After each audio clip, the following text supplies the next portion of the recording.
Mic check, mic check.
Alright, and we're back.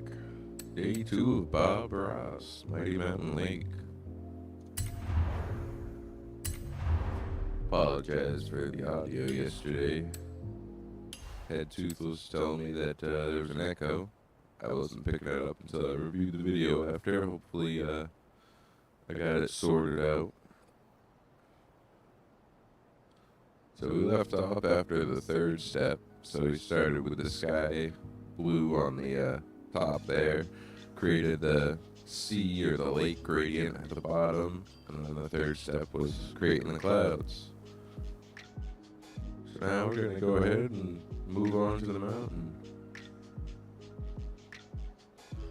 Just pull up the video.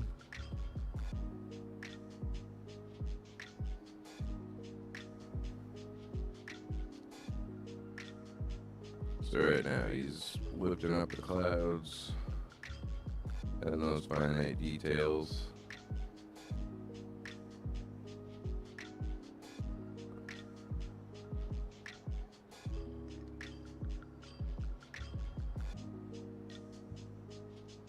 Oh, I'm a little early. It's a little cloud in the foreground.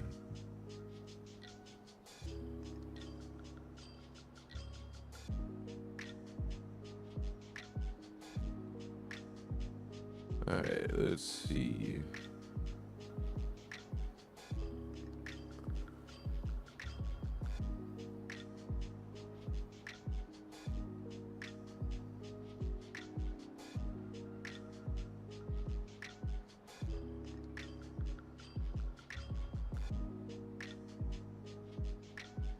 So he starts with midnight black and a little bit of Van Dyke brown.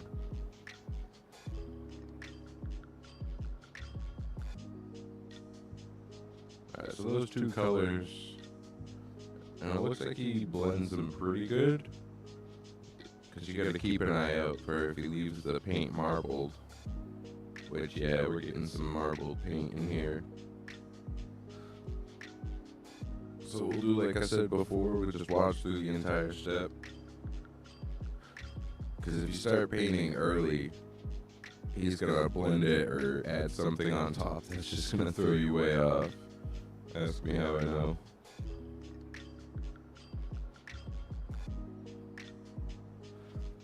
So right now he's just trying to create the skyline of the mountains, which I'm planning to have right about here.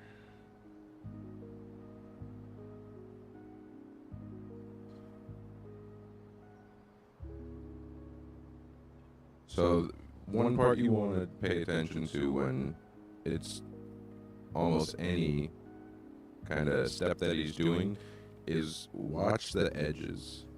So most of the time he'll leave the edges, but he blends in the center, and he likes to leave those edges alone.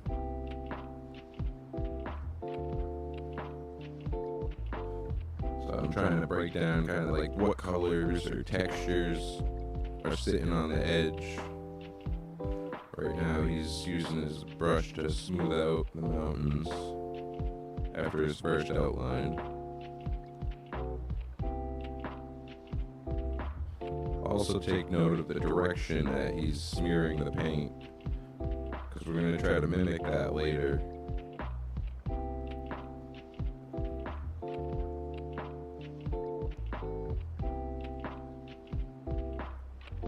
Don't forget to beat the devil out of it.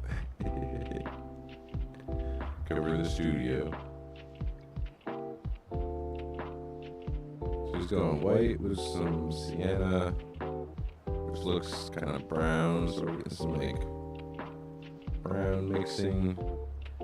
And he's creating a gradient on the palette, so we'll have to create those individually as we go, because obviously this is digital medium and not paint. So he touches in a little bit of blue for his shadow, and that's to kind of mix the blue light that gets reflected from the sky. A little bit of color theory for you.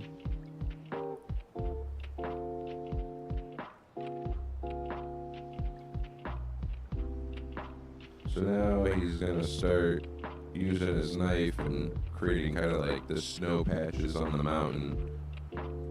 And what you want to do is look at the shapes he's creating and try to think like what Forza shape could mimic it. It doesn't have to be perfect, but you just try to think like what shape's going to be close and give me that texture.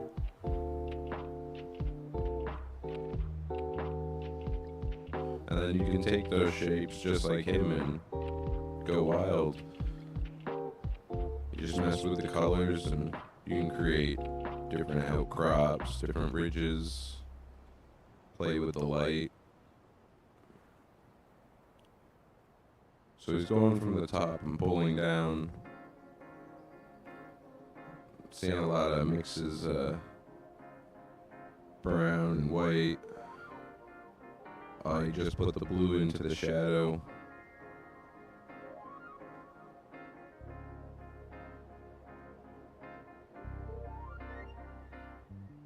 So again, we don't want to start painting yet. We just want to see what happens.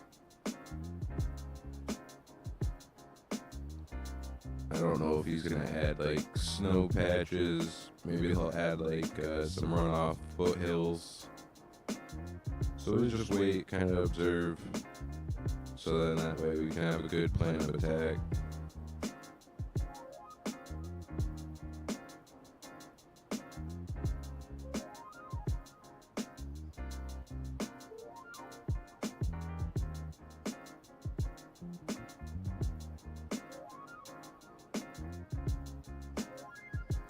So he's mixing a little bit of that sky blue into white to create the snowy bits. Again, just because the snow is going to have blue in it from the sky.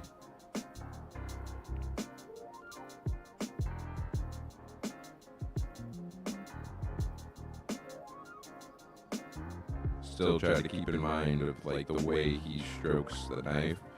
He's using that kind of curved motion for the snow, and that's going to create your valleys and your slopes within the mountain. So we got to make sure that we try to mimic that.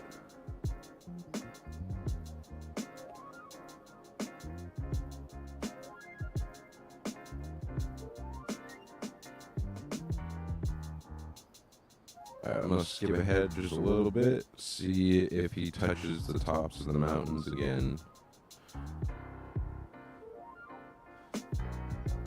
Because if he doesn't touch the top of the mountain, then we can start there and then work our way down.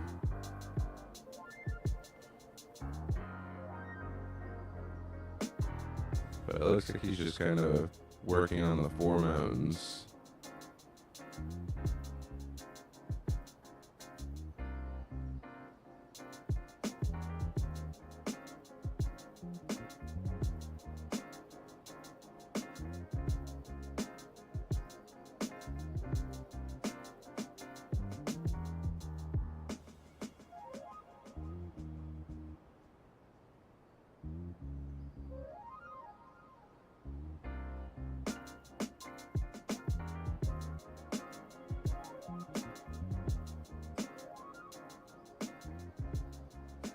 So it looks like that's the case of this. These mountains come in 3 layers. You got the back, there's like a middle left, and then he does kind of the foreground. What would be closest to you? Alright. So now that we've kind of gotten through that first step, we're going to go all the way back to the start where he begins creating the skyline for the mountains. And we'll take a pause just as he gets kind of the rough outline done. And that's just going to give us a good idea of like what angles he's using, what kind of mountain is he creating. Alright, so we're going to want to start grabbing some shapes.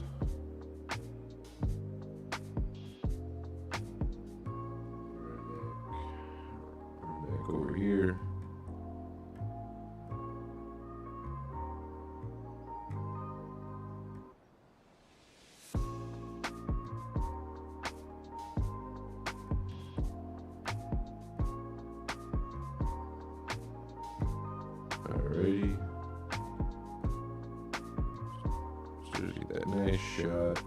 camera pulls away,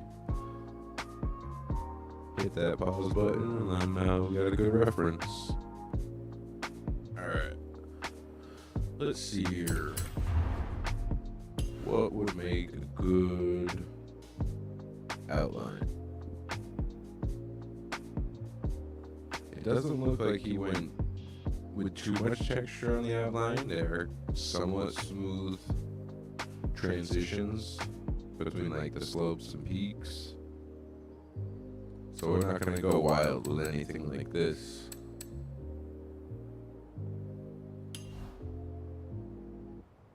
Actually, the left side of that could work. Just for those little bumps, kind of boulders and whatnot that would be on the horizon. Let's see if we can't find something better. This is a good shape. Got some good textures on the side. You just use that to stamp along.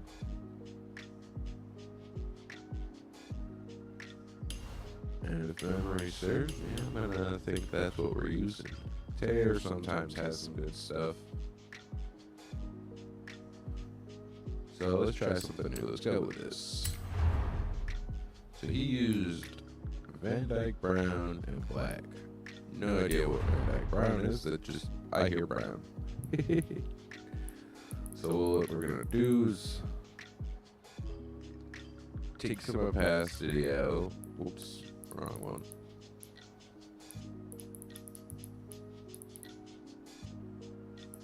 We're gonna want to darken it up because it's pretty dark. I'm actually gonna go ahead and zoom in a little bit. Not too far, you want to capture a lot of the colors. But I'm gonna go with the dark background color and then I'll overlap with some lighter tones to create that marbling in the paint. So it looks like he used a lot of black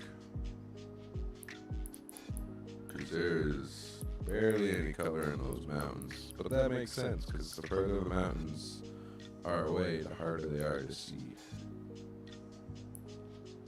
So I think we're a little too red.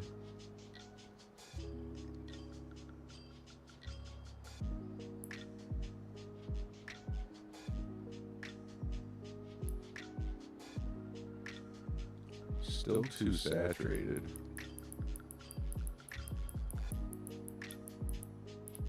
Wow.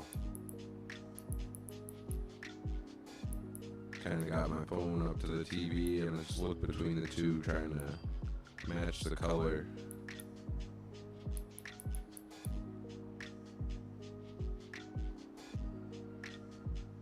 Which again is hard because in Forza or any digital media you're dealing with a singular color, not a mix of them, so you're not going to get a perfect match. My bad.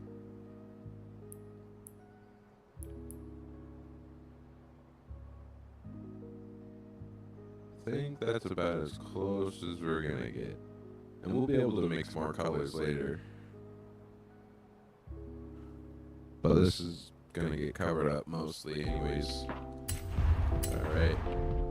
So, for color reference, 6, 11, 21. And then, if you want hardcore, left, right, right. Because each number has 2 ticks.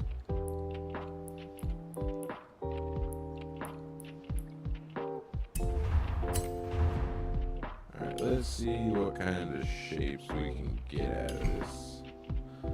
So I'm mainly focusing on these bumps. See if I can get them flat or just, any kind of shape that's gonna work for mountain slopes. That's not bad. We got a nice straight section here, and where these go down, you can just stamp this piece and create curves up. Now we also have to keep in mind where like the zone for the mountains are gonna be. So we'll go ahead and toss in some guides.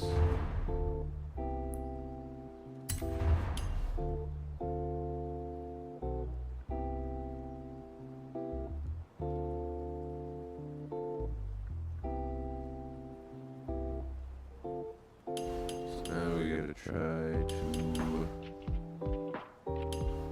line it up with the water horizon. Just to get our level.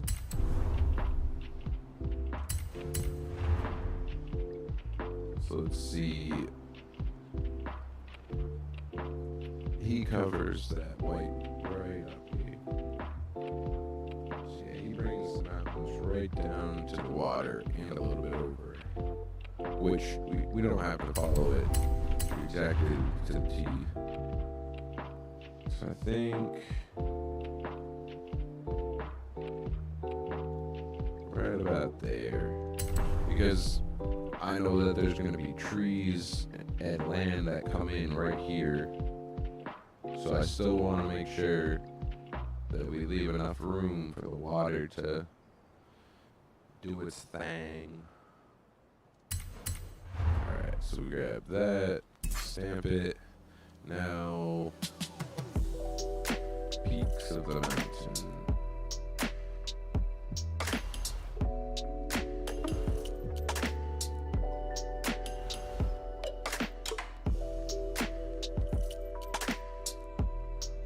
Big Luffy bomb.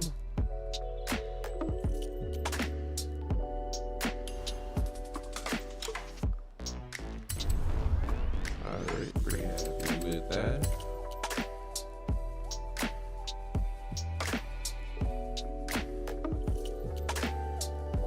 So we'll take that, put it over here. And then we'll change the color, just so it doesn't cover up anything while we're painting.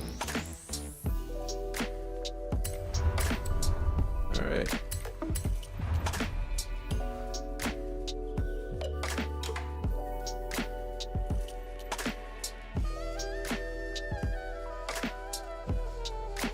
So it looks like we're getting a lot of pixelation on this shape. I don't know how easy it is to see, but I'm noticing that these edges are getting pixelated, and whatever is pixelated for you is probably going to be way more pixelated for any other player seeing it. So we might not go with this shape. Maybe find something with bigger features.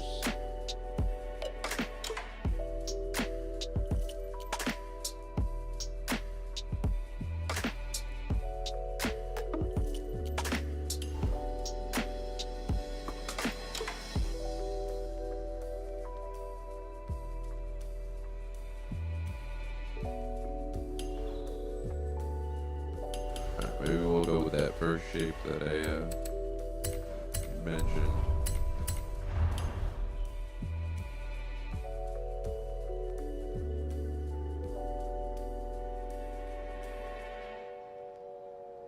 It's kind of doing the same thing, but a little bit better.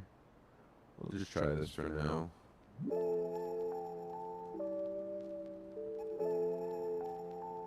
So if you know anything about mountains, they're gonna come down at an angle and kind of slope out.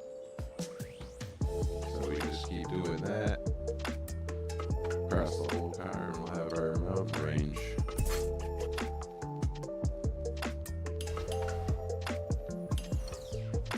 And as I stamp these, I'm gonna constantly change like the size, length, and everything to try to keep it from looking like the same shape stamped over and over.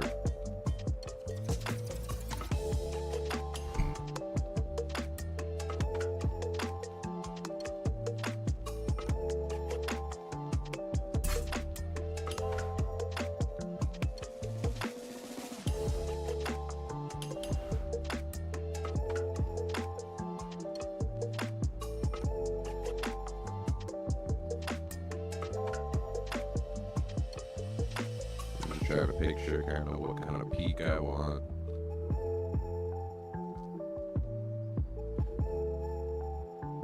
And if you're not sure, don't be afraid to go and look up some pictures of mountains, get some reference photos.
A little too much texture. We kind of want to tone it back here.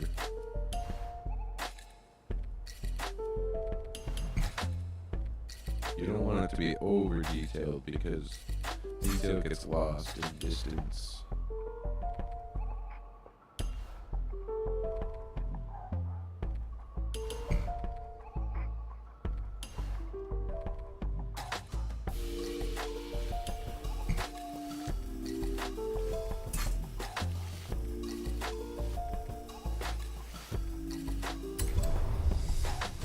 Might have to switch up tactics here.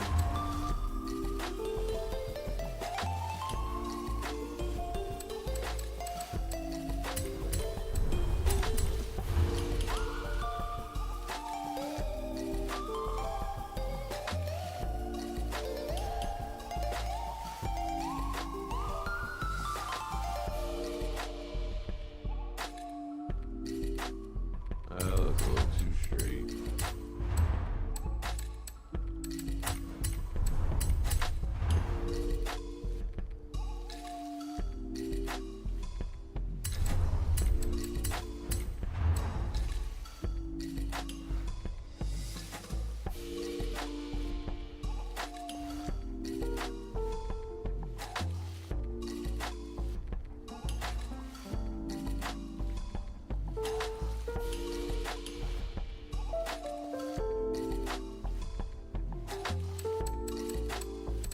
Here we go.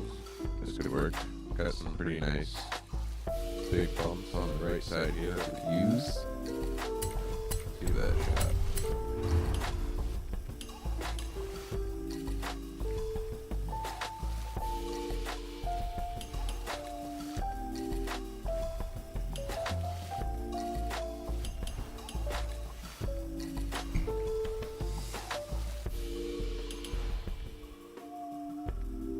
Alright, I'm digging that.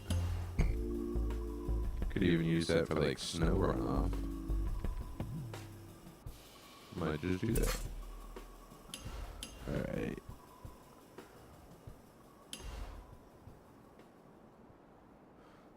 So I gotta skew the bottom bits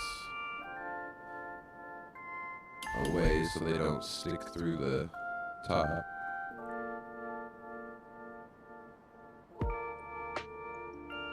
Alright, let's see how we're looking.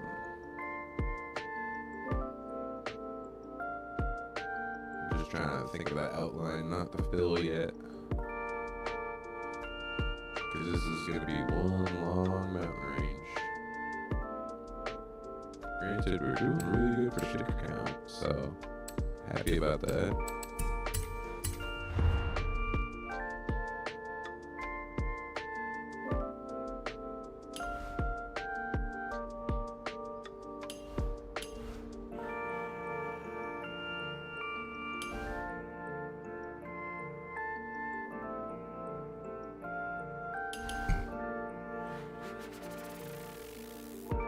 Let's see, I want to keep the center of focus here.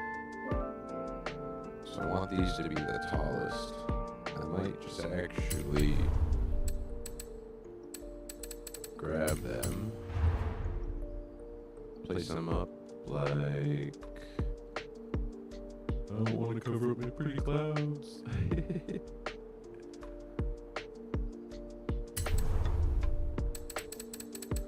That's the worst part about Bob Ross. You paint the most beautiful stuff, and it's like, and we're gonna put a tree over it. Alright. Oh, okay. So let's taper down.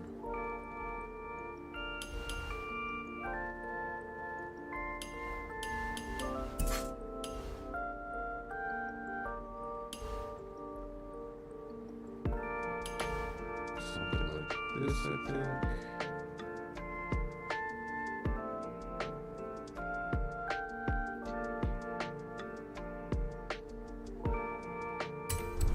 Alright. Hello? Okay. We'll go grab this piece of here.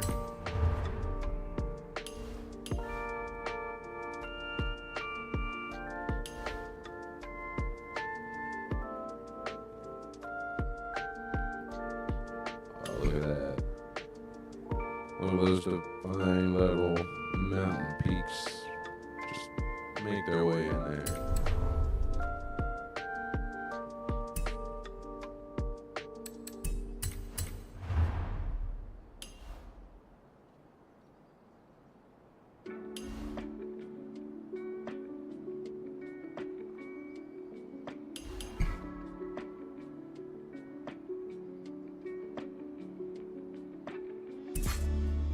So, as you can see here, we're working in like V shapes. And you kind of want to keep the angles similar. So if you transition, do it little by little, and it's just going to make them seem like they have a more natural flow. When it comes to stuff hanging down, most of this is going to get covered. I'm going to try not to get too close to this marker line we put down.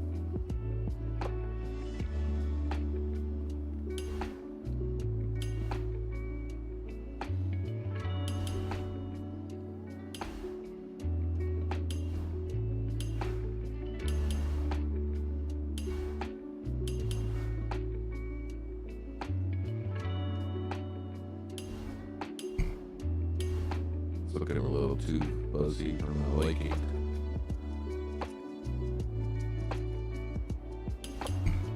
So like, when I'm talking about the angles, I'm trying to keep this angle here close to this, not to like this. So you want to keep your angles similar within the area you're painting, not the entire thing.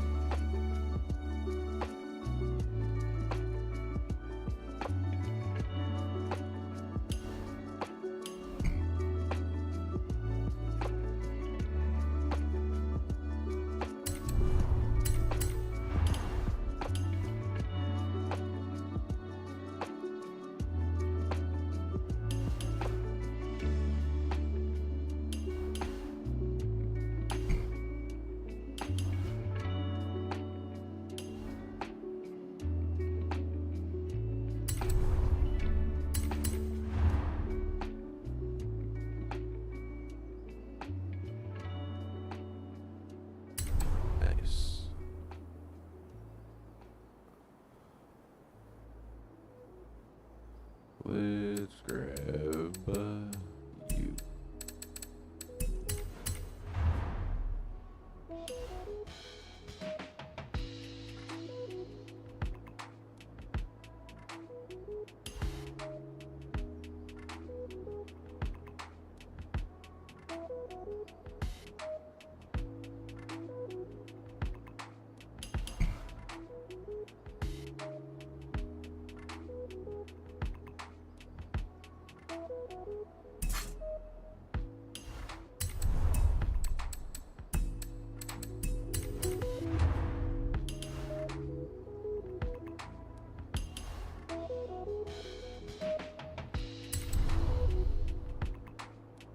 Man, the shape's working out really good for the mountaintops.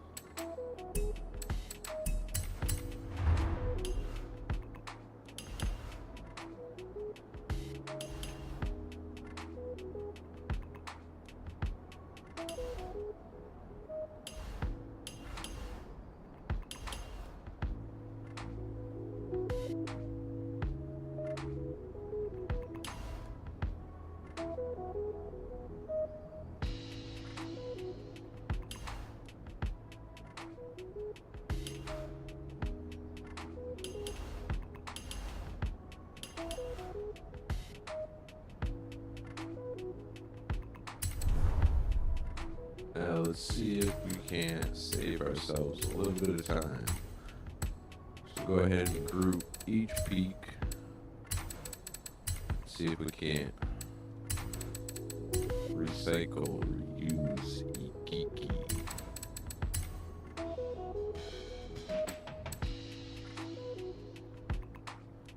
I'll use that.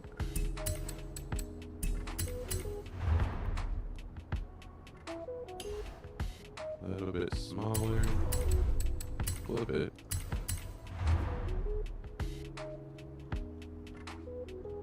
See, I think we're gonna want it down low.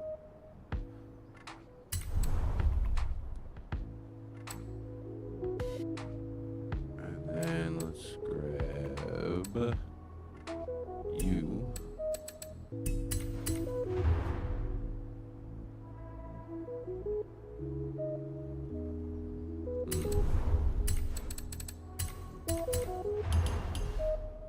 So right now, I'm seeing at this angle is just too steep compared to this. So we're gonna take a little bit out of it. Because now we want the mountains to kind of run on.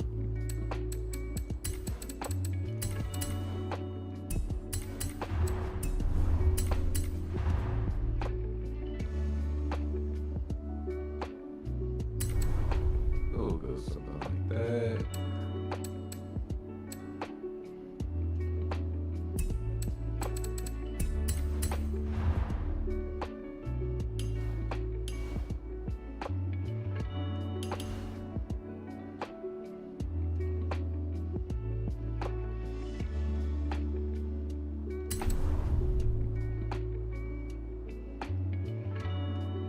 This is going to be a lot of mountains.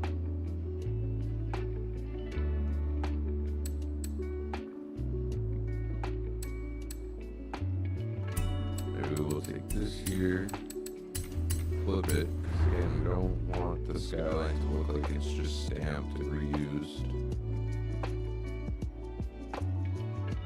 So bring it up a little bit here.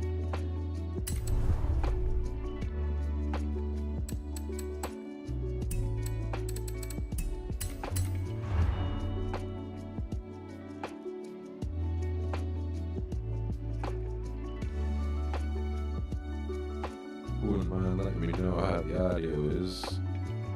Had some issues yesterday.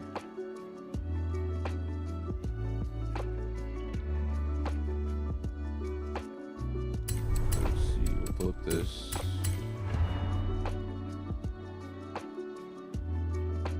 Alright, we'll have the mountains climbing back up. You know, these are Bob Ross mountains. You can have them do anything you want.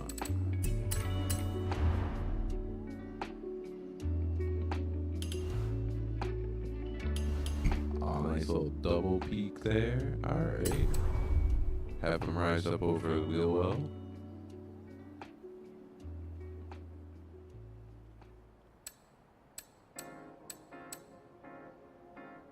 Let's see. Let's grab you.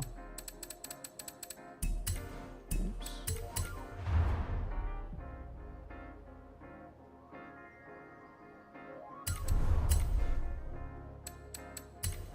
Give her a good old flipperoonie. Leave that little nub in there. Imagination can decide what that is.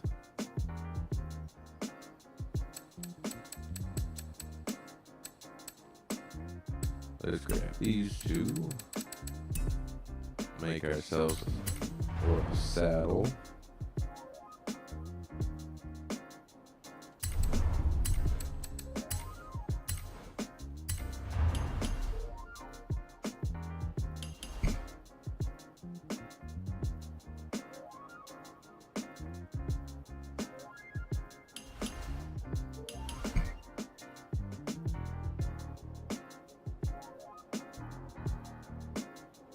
Yeah, drop it down low. Still try to keep the focus in the center.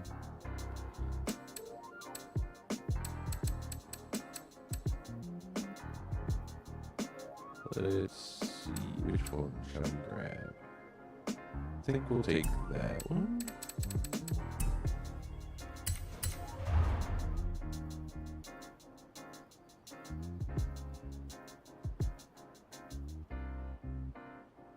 We don't want to go too low.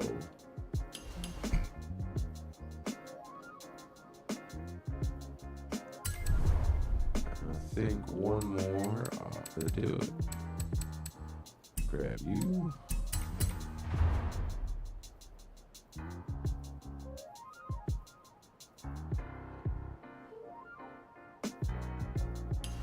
We'll increase the size. Perfect. Then let's grab these three. Run on over here.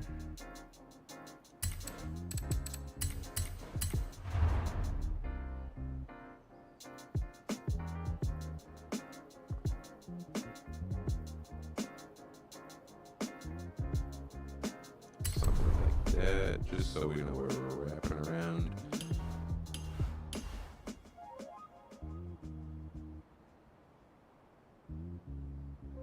Alright, now for the other half.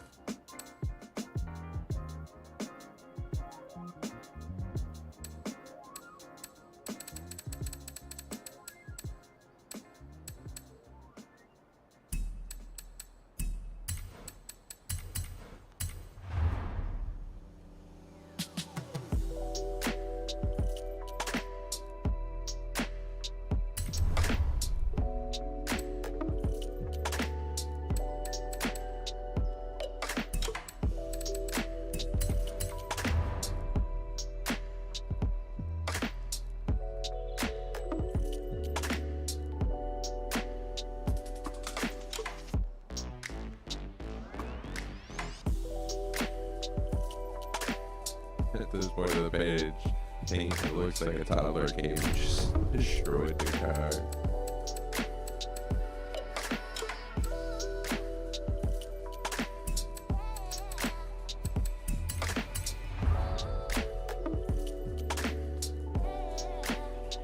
Let's see, we bring it back up. Just a little bit. We don't want the focus to be too obvious on the center.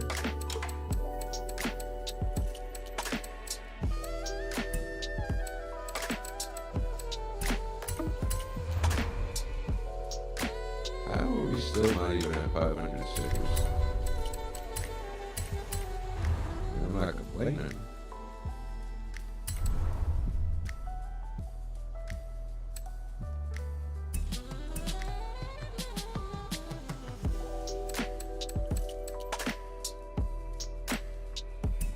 Add yourself another saddle.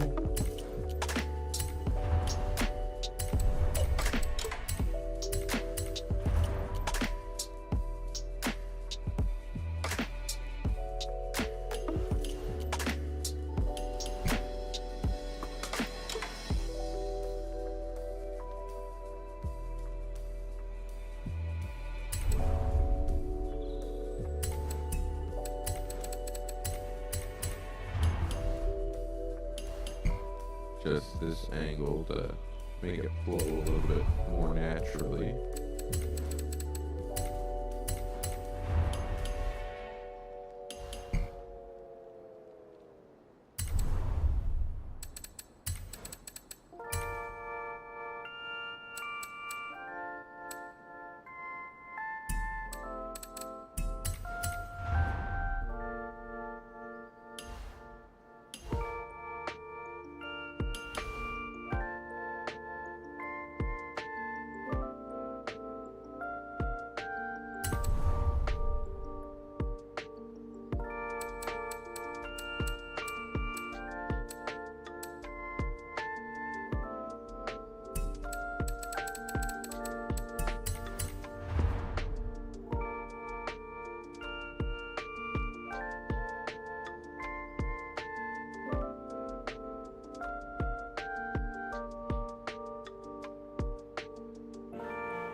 I underestimated the length of this thing.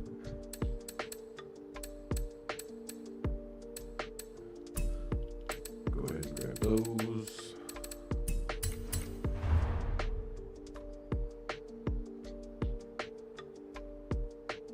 I'm trying to slope down towards front so I flip over.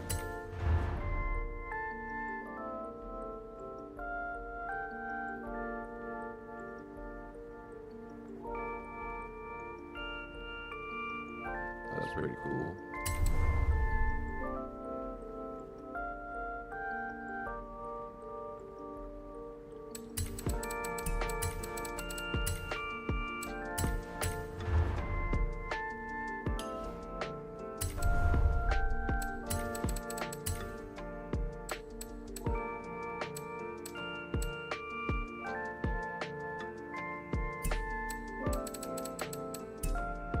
I think we're just gonna have some tips of the mountains sticking out from behind the front wheel well.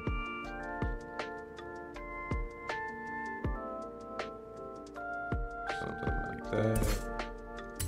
And we can actually just flip this, a little rotation, and then reuse it. We're getting a little low, but that's alright. That's a little too close. Let's grab you. Need something that slopes to the left so we can have it going down towards the front bumper.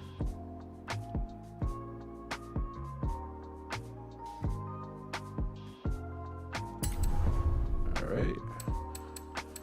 Grab you.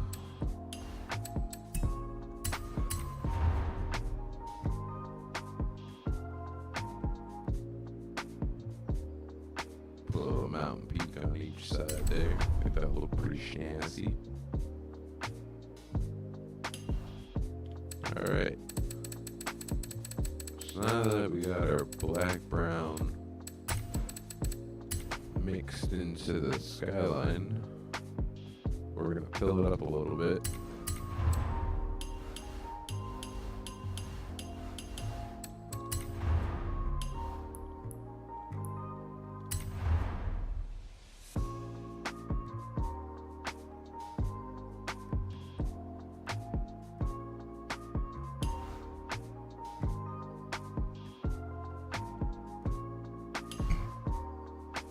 Now we gotta decide how far down we're gonna bring this.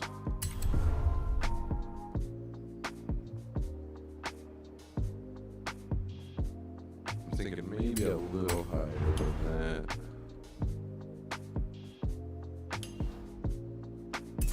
We'll see how that does.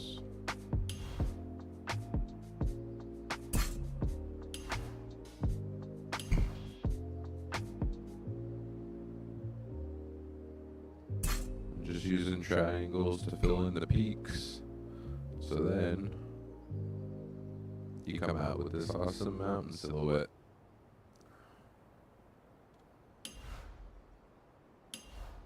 So I think we're about there.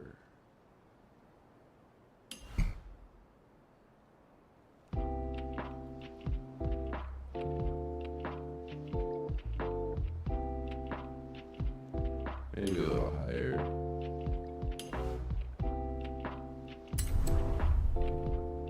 So I want to make sure I leave enough room for the trees that are going to be coming in later on. Why can I not move this damn bit?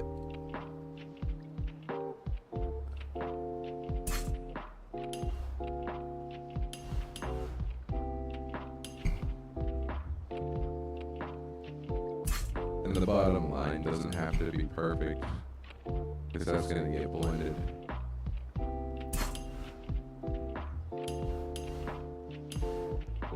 Just go through, hit whatever we can with the triangles.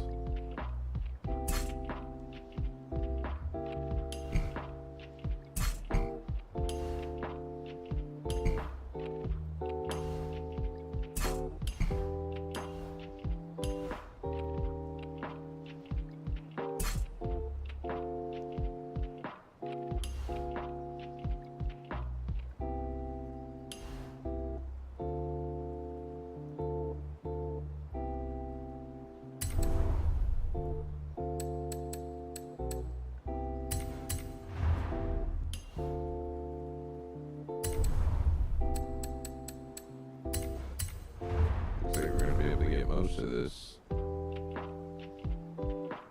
This is awesome. Because the less stickers we can use, the more detail we can add later, the more fun we can have.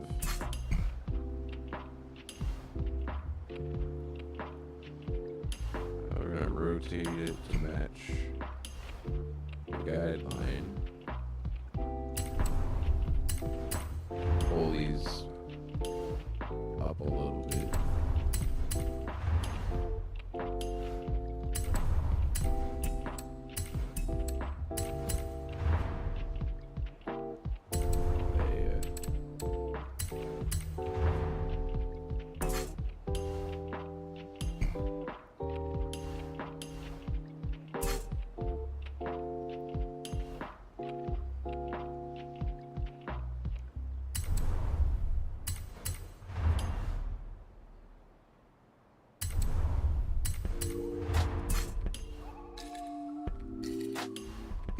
Once we get done filling these in, we're going to add in the texturing and colors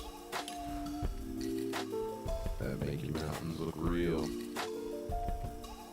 courtesy of Bob Ross.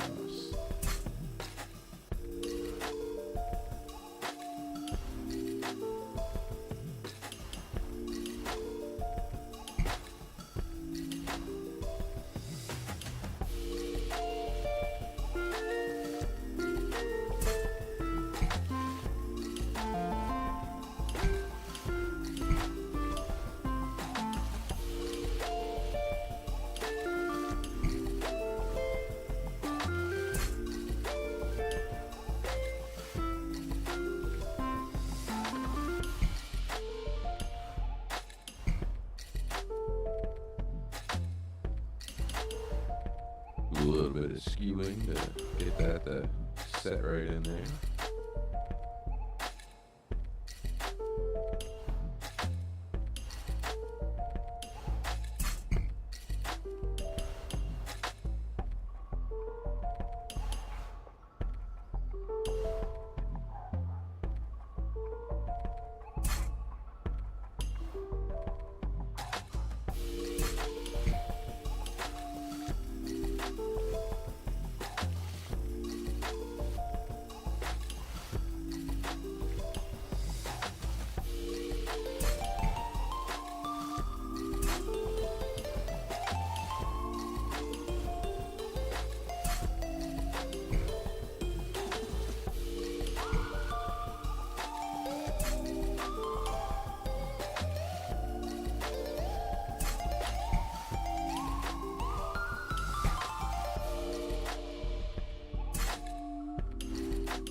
front and back, just so we can make sure we keep our layers easy to remember when we wrap it around.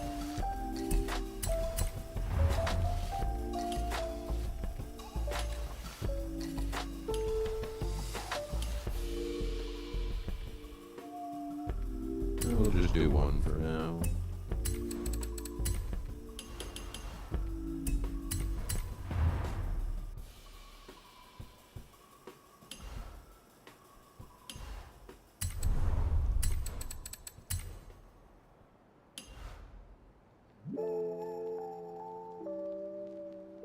And boom, there you go. We got a lovely mountain silhouette. So now all that needs to happen is a ton of color.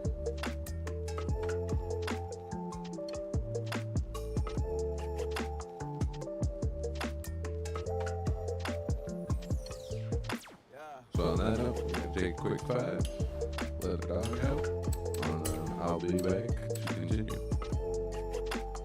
If you got any questions or anything, feel free to let me know.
Alright. So while I'm getting back into this, I'm gonna hop back over to the tutorial. And I'm just gonna grab that shot where he's done the mountains, or at least like the first outline. And I'm gonna zoom in and just kind of see what we got for colors and texturing going on.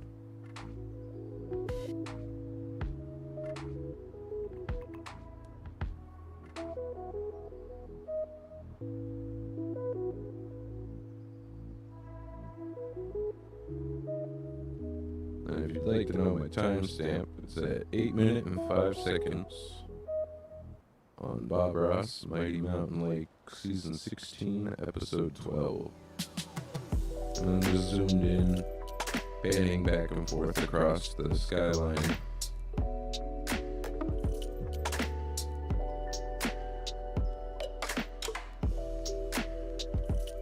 Trying to keep in mind what colors he's mixed and what kind of paint strokes he's done in order to get here, just so I know like which direction the paint is flowing, and then I'll know which way to the direction to place the stickers.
Kind of like in the back and 5 down at the clipboard. Do you think people would pick up on it, or is it better just to leave it on the car? Because I don't want anybody to come into the stream and just kind of like be left hanging, wondering what's happening.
Alright, after looking at it, I'm seeing some like yellows.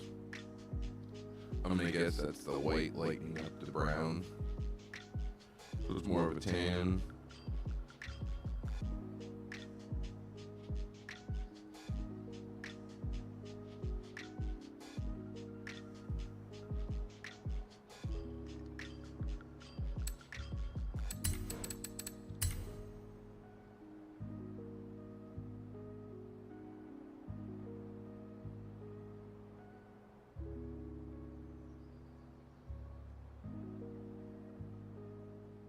I think what I'm going to do is I'm going to add in a sun,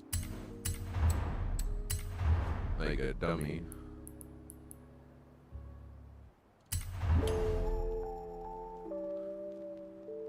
But like that. And now what I want to do is add in rays.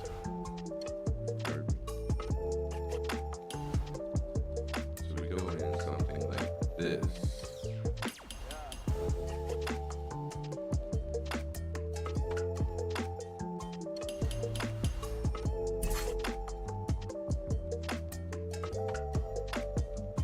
Try to get it equal distance from the circle. And that should allow us to spin right on the circle, just like that.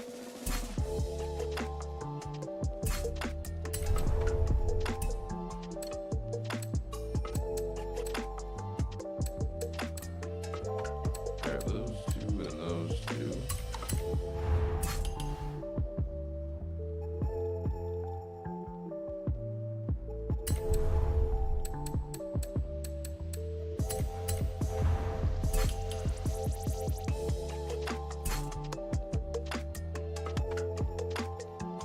We do something like that.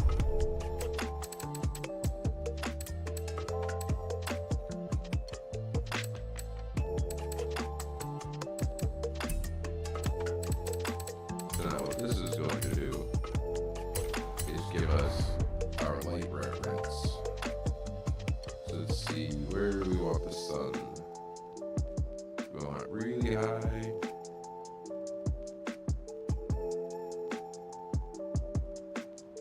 Try to kind of think of the lighting that I already used for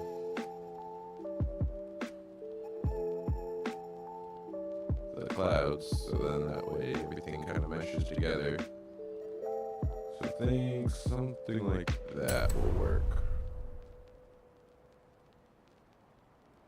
So that will remind me of where the light is going and how to paint the mountains, where the shadows are going to be, so on and so forth.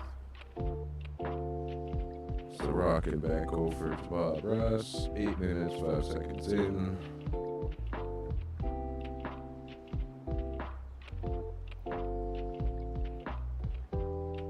8 minutes, 3 seconds is pretty good. Let's see if we can't figure out what colors. I'm pretty sure we're just going to use the same one.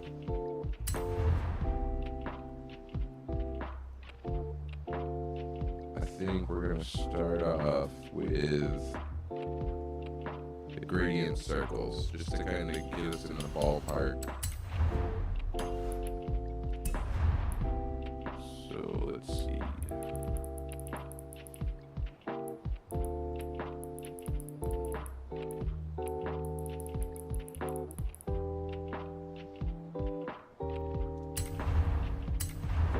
Let's move it on to the blacks and see what's happening.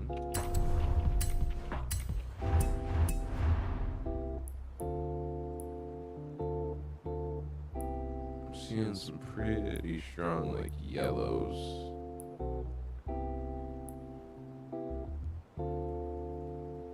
Something like that, I'm thinking.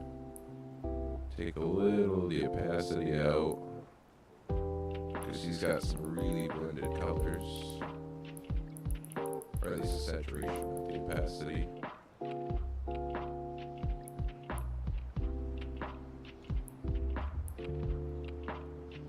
I think that's the target.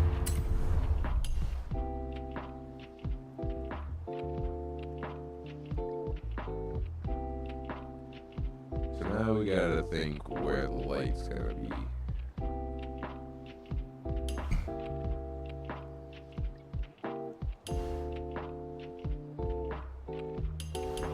I think we'll start with the low light first and then work our way up to the peaks. Just try to get some color in here. And what we'll actually do is we're gonna make the circle thin and then work off these angles. Maybe even go a little bit longer.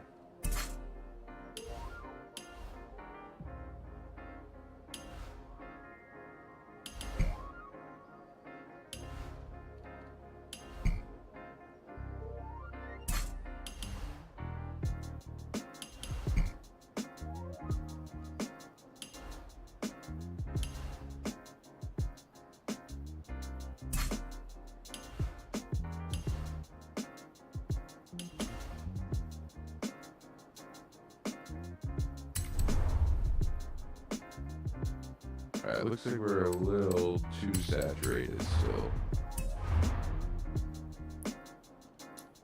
Really want it to be faded.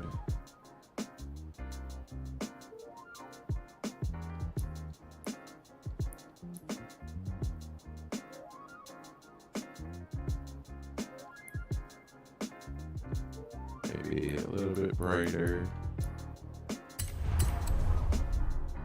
I think we're gonna have to mix some blue on top of it after.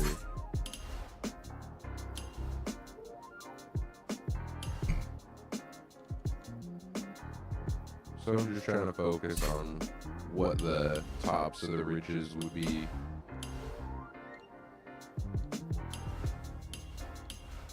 And if you're not familiar, just look up some pictures of some mountains and just kind of see how they work. Use your imagination, have fun with it.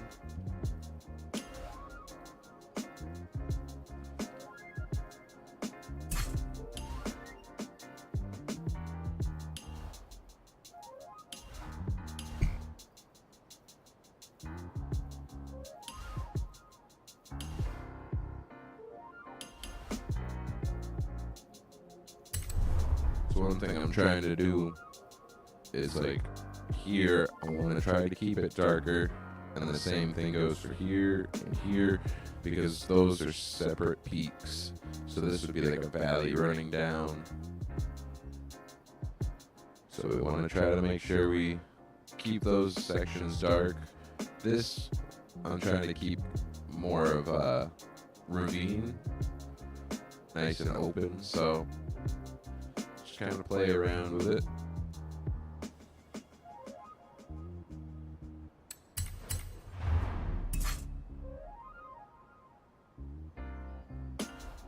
Just always try to keep in mind where this light's coming from.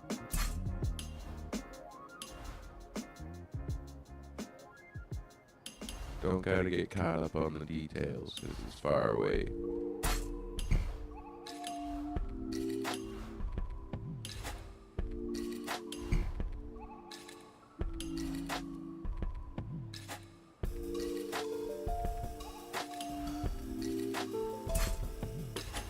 So now because we have the light coming from over here, we're going to start painting the left sides of the mountains.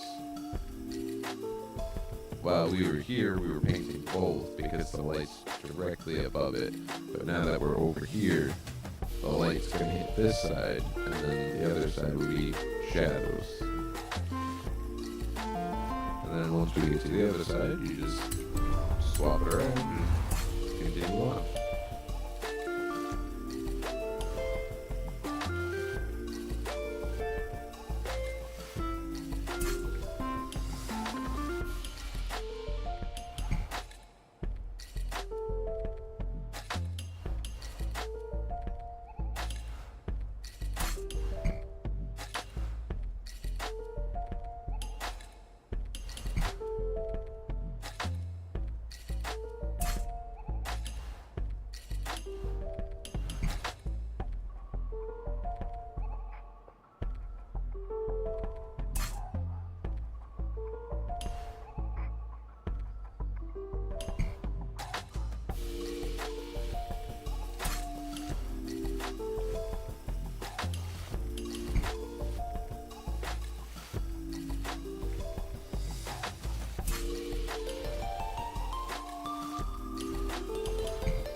Alright, so I think that does it for the first layer of highlights on that side.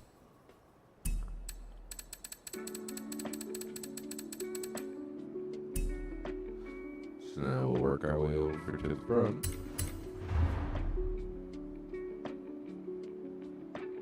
Once the sticker makes it over here. Alright. So now we're going to want to start focusing on the right side once we work our way away from the sun some more. And that's going to help create that depth and the feeling that the world is deeper than just two dimensions.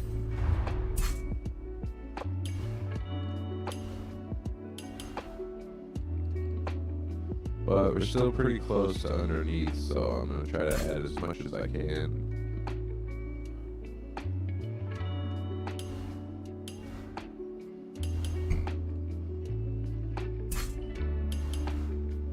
And now that we've worked away, we're going to start focusing on the right sides of the mountains.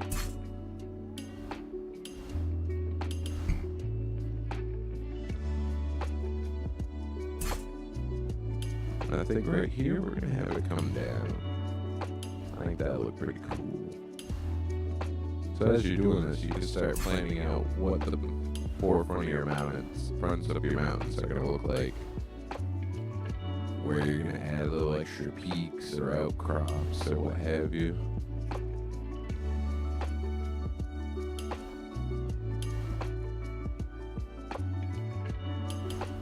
Have the light trickle down the back a little bit here.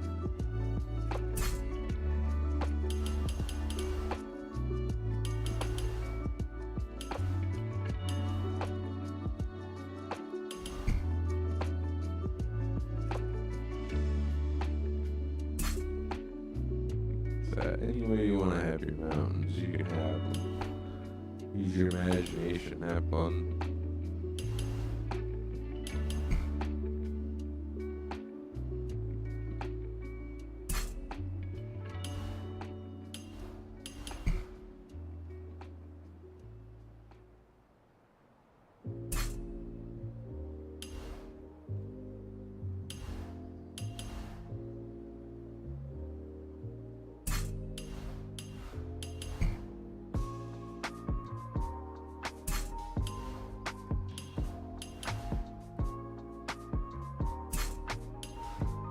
Okay, we'll have a little peak sticking out right here.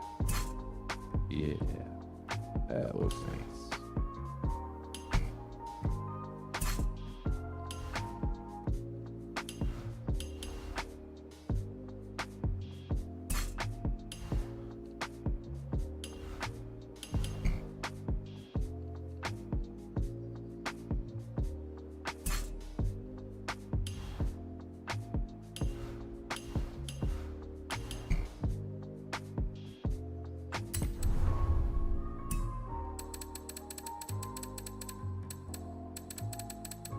Alright, that ought to do it for the first layer of highlights. Color code, if you were wondering, is 10 right, 9 right, 75 right. So let's see how we looking. Oh, we are not done. That's funny.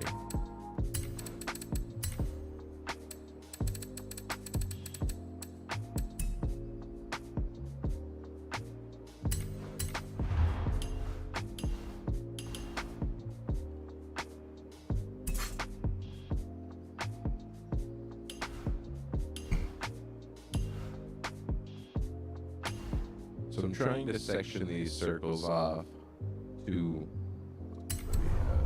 there we go. So you got this little peak right here. So I want to use a single circle for this. So that's going to give me dark edges on each side and really define that that's a point rather than just one circle for this whole thing. So I got one circle for this peak, one for this, and then I'm going to use one for both of these, just because I want that to be the peak, both of them.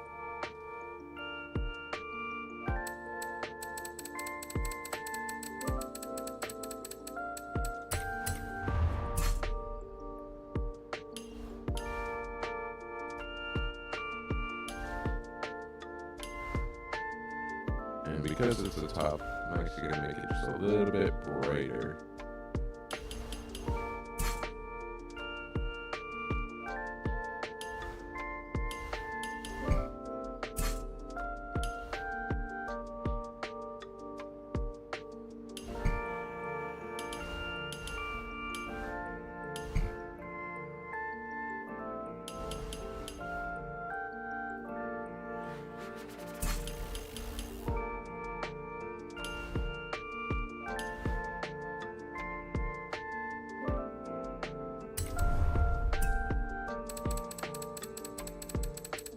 Alright, first layer of shading is done.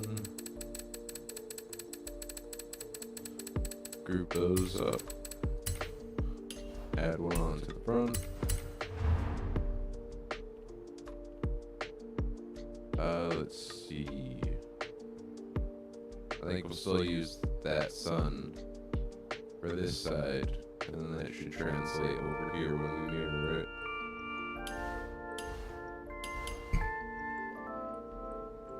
Something like that.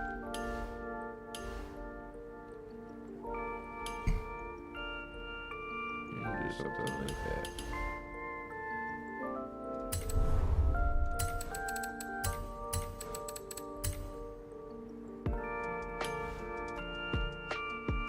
I think we'll leave the rear for now, because we can just pull everything from the front.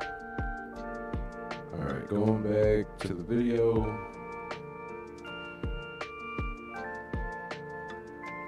Let's see, it looks like we're gonna need some more whites.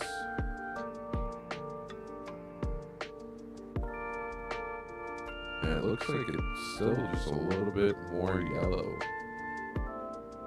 And there's a touch of blue we have to add in, can't forget that.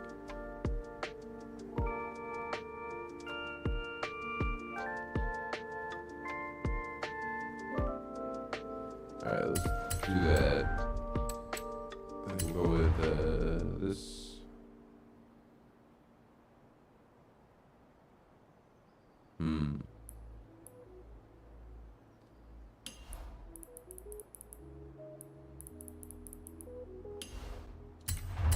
I have not touched the sky.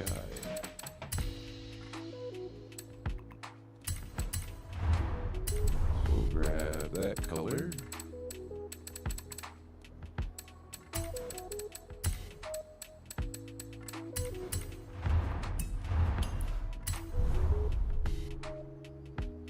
And because it's color bouncing off, it loses a lot of its energy, so we're going to take some saturation out. Right about there, darken it up just a tad. Trying to think of how his palette looks when he mixes in the blue, and judging that on the blue mixing with the mountain.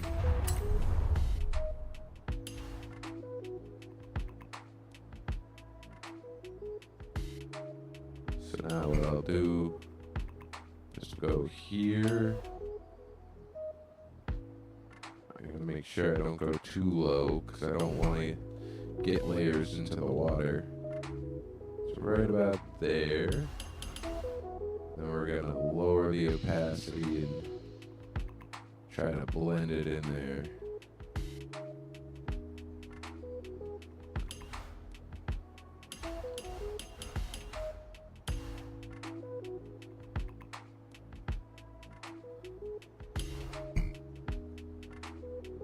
I think that'll work for now. It's a little bit rough, but I think once we start getting more layers on, it's gonna blend. Right, so now we want to grab white.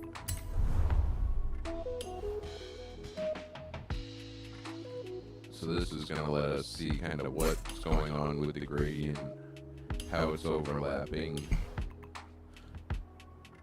And then we just go back after, change the color back to the one we chose. I cannot language today.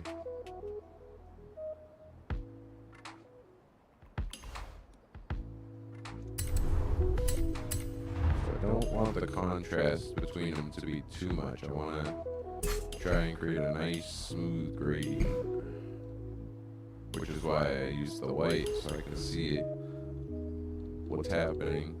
And we want a little bit of fluctuation, just not so much where you know it's a Forza painting. A little bit of fluctuations, detail, too much, just shows you kind of what's going on. And most of the paintings just how to trick the eye.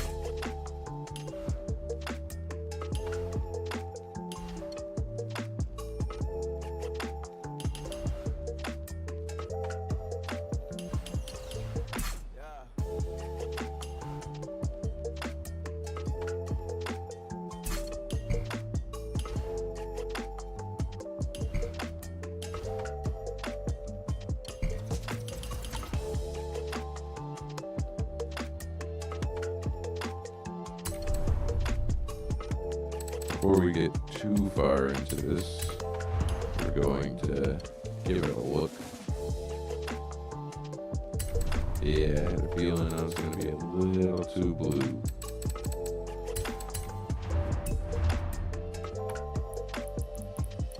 So we'll take some saturation out, darken it up a hair, maybe a little bit more saturation.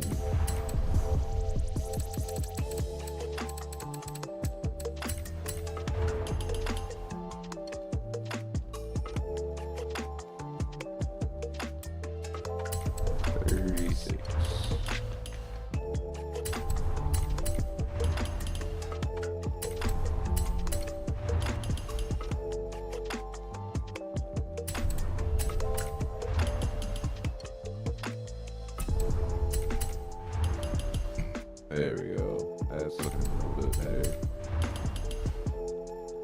A lot of back and forth to get everything blended nicely.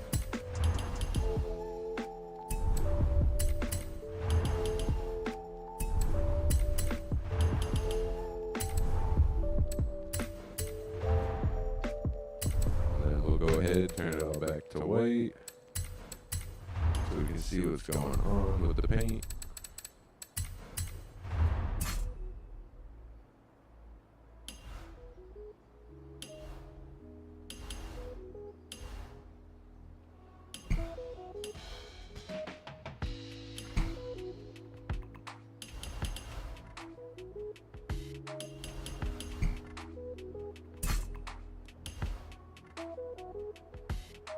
We're going to try to use as big of circles as we can get away with, because we're just blending color, and we need to keep the sticker count low. Because the instant we have to do any trees or bushes, sticker count's going through the roof. A little too big for my liking. Trying again not to muddy up the water, keep the stickers out of it.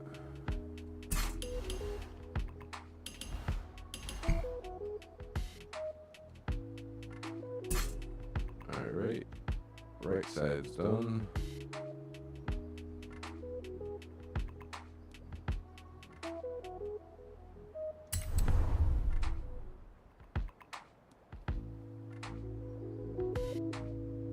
Oh, come on, phone.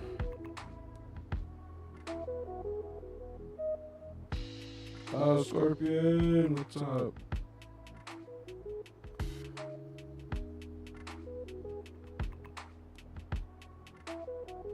Appreciate it, man.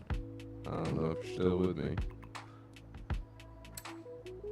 So what we're gonna do real quick is save your work, because yeah, Forza.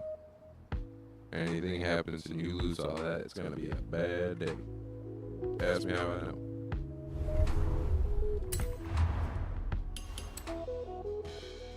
Now we continue on.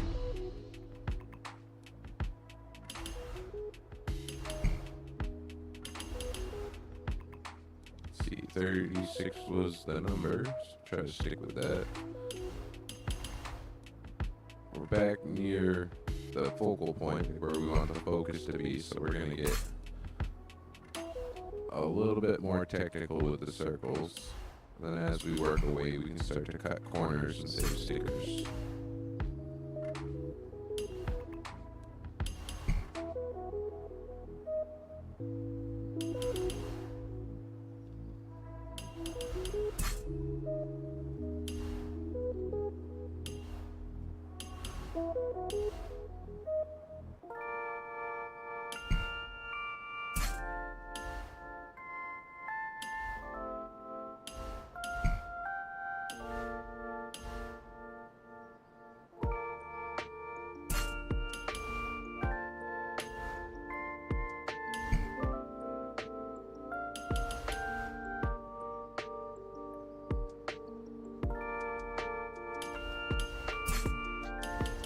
So to kind of break down what's going on here.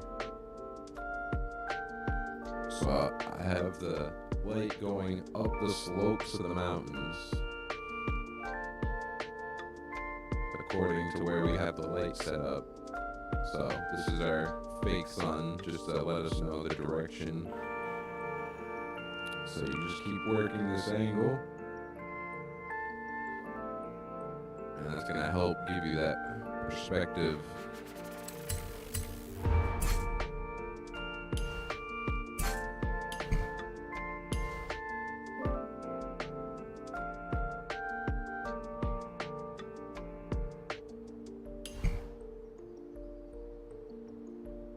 And now that we're working away from the focal point, we can start to cut some corners with our shading here.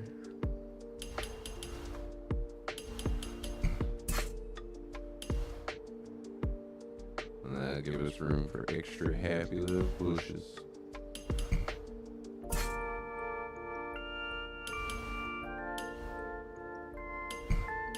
It is important to try not to let your shading or blending bleed over too much.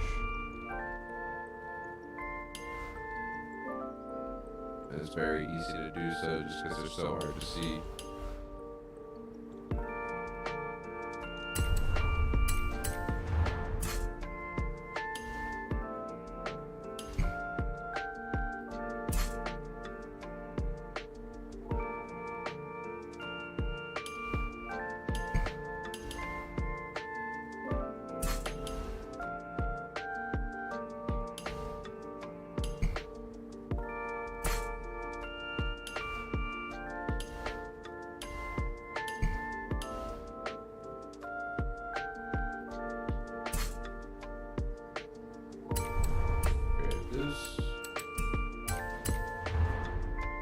Make sure we're making it easy to blend across the sides.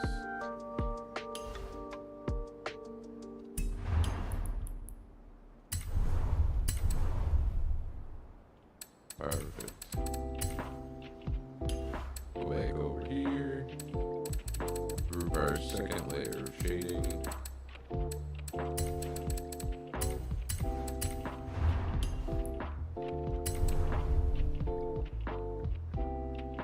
Now we got the blue that would be reflected from the sky, and that's going to become more subtle as we start layering on more color and texture. So let's see, thinking back to the tutorial, what are we going to want to use? I'm thinking maybe this. It's got the gradient, so it's going to work really good at blending color. The holes are going to be really good at creating texture.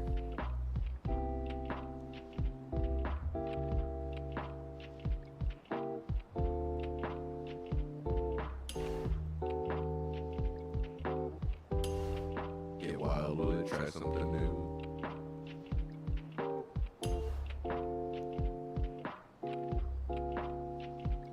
So you're kind of looking for stuff like this. Very random, sharp edges, lots of holes in between it. You could use that in a ravine because the curves are gonna act like the bowl in the mountainside.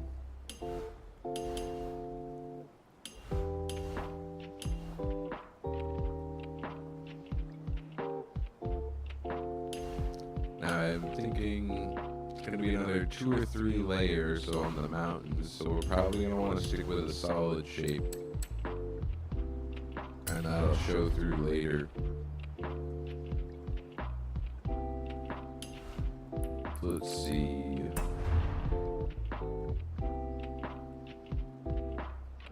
It's not bad. I don't want to go towards the red yet, because he does that in the mountains that are closer.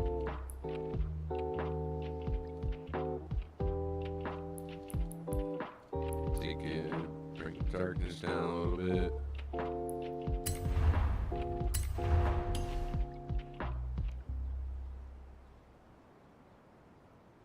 Now this is where it gets interesting.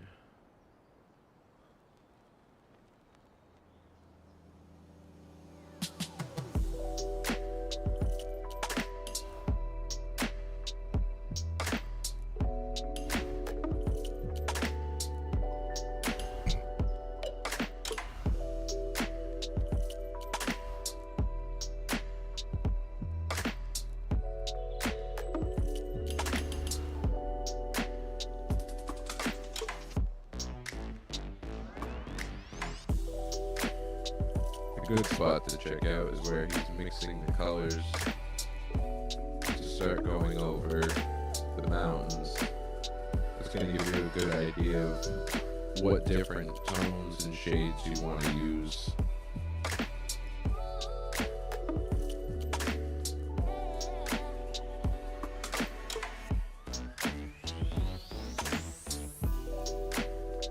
Alright, so we're going to want to go straight down.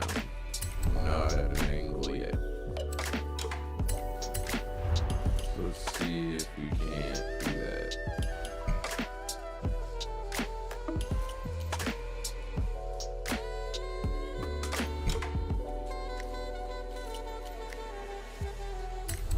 I think we're actually going to use a gradient. Make our lives a little easier. Maybe.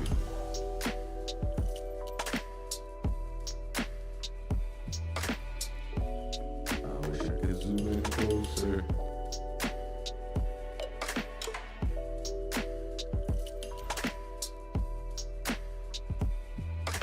Alright, that's not bad. So let's see if we continue on from this step. Yeah, so this step is light sensitive, meaning you wanna. That's cool. Only put the bright colors where the sun's going to be hitting. Mess around with the opacity a little bit, transparency.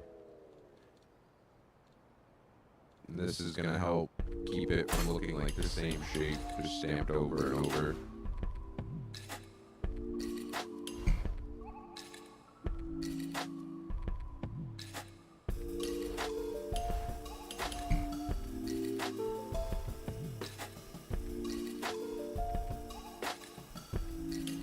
So we're working our way down into the valley here. Now, even though the light is overhead, it's going to be at a distance a little bit darker in here. So we're going to keep toning it down, and then we're going to bring the brightness back up as we climb to this side.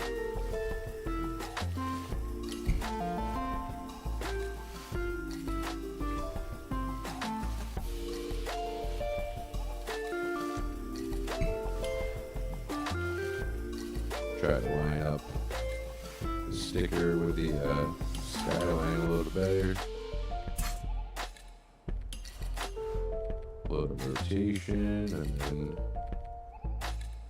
start climbing up the other side.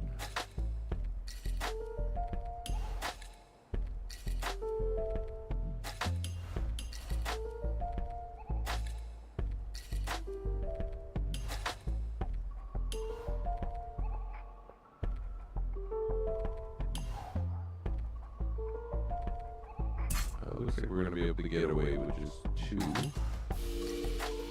We're going to first bed.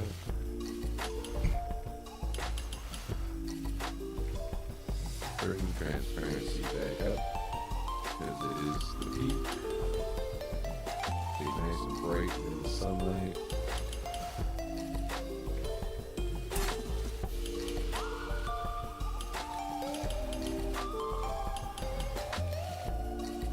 Reverse it again. Rotation.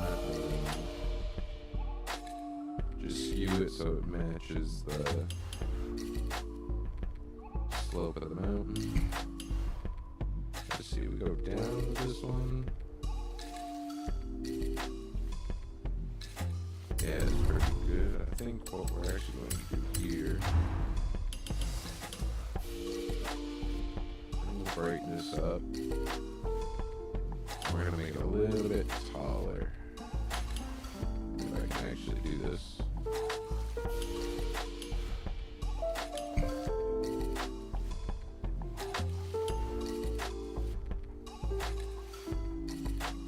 Alright, that's pretty good. Bring this up a little bit. Just try to make it look like the color's tapering down. Look at that. You get that nice sense of depth where it lights up at the peak, and then you start getting darker as you get into this ravine here. So we'll just keep working our way, working with the transparency.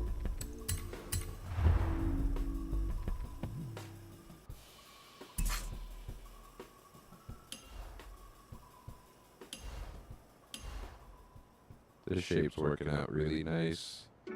Because you just skew it, and then the top angles itself to how you need it. Now we don't want to go too strong with the coloring here, because we are going to go over it again with another layer.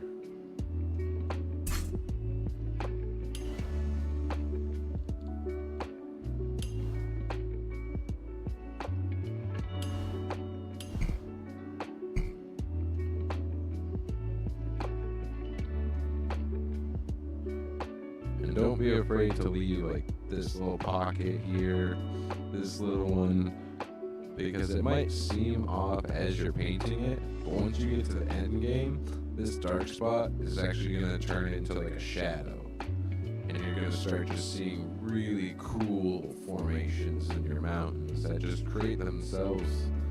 So don't be afraid, just, you know, let the paint flow, keep moving, as Bob Ross says. You don't want to stay in one place.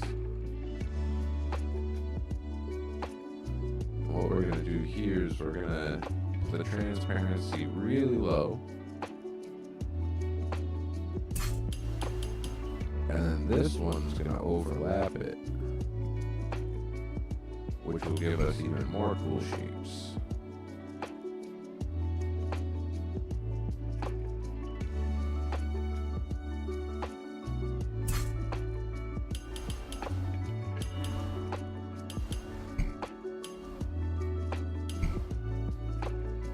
Try not to let it look like it's the same sticker stamped if you can help it.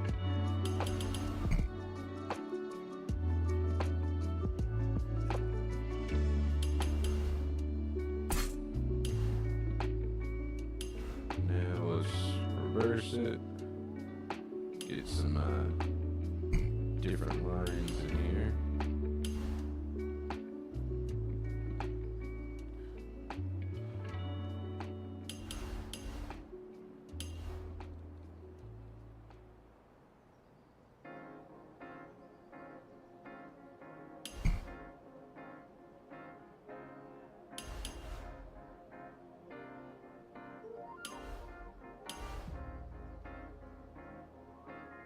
Let's see, now we're starting to get to the angle of the sun where we're going to want to have the left sides of the mountains really bright.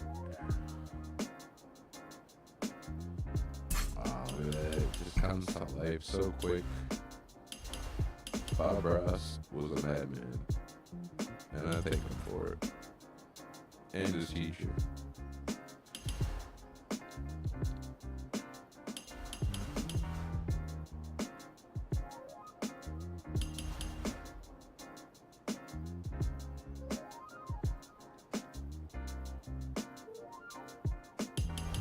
So as we work our way down the right side of this mountain, we're going to want to start making them more transparent.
I don't know why, but I just love painting Bob Ross mountains in Forza.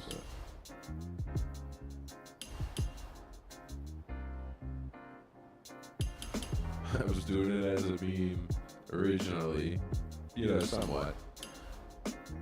And man, I just found out real quick why everybody fucking fell in love with him.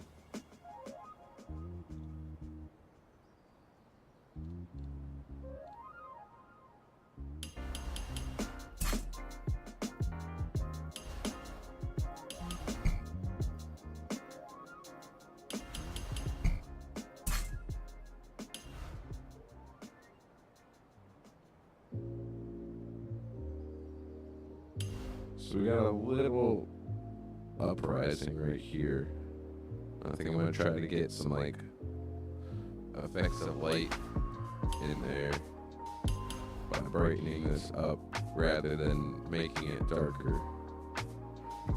It will actually make it smaller.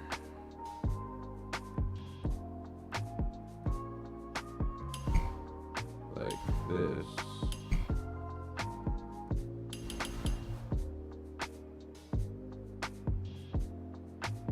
Full brightness, and then bring it back down.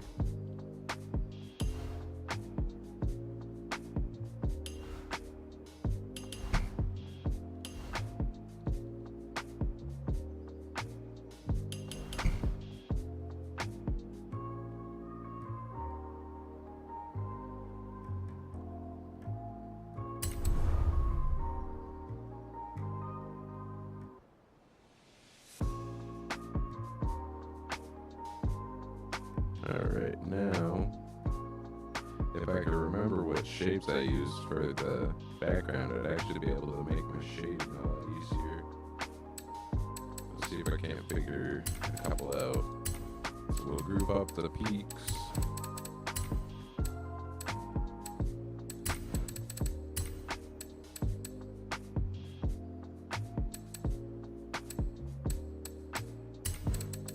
Gotta keep these separate.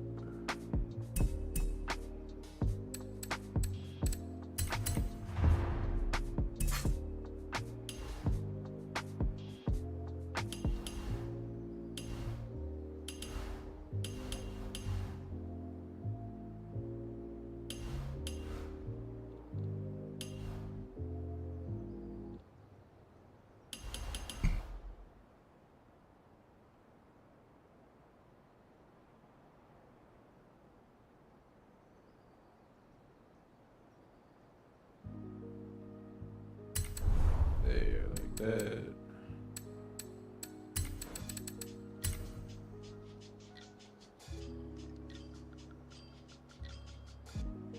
to say that is this at 86 foot. No way. I don't remember that. Oh no. But I'll need to readjust the colors for the transparency.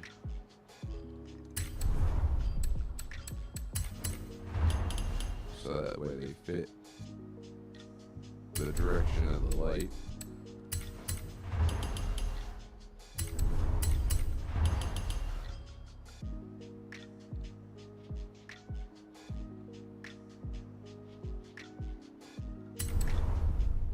Alright.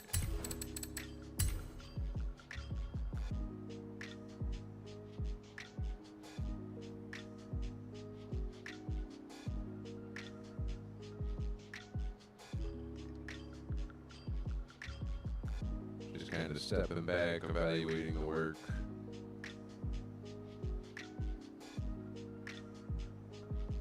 It's looking a little too vertical, but I'm also wondering if that's just gonna kind of work its way out as we add a couple more layers of shading and texture, and then we gotta add snow.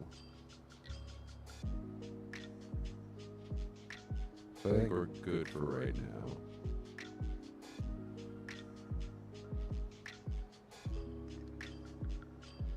So on that note, we're gonna take 5.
Mic check, checking the mic. Mic check the mic. Mic check, check 1, check 2, check 3, check mic check.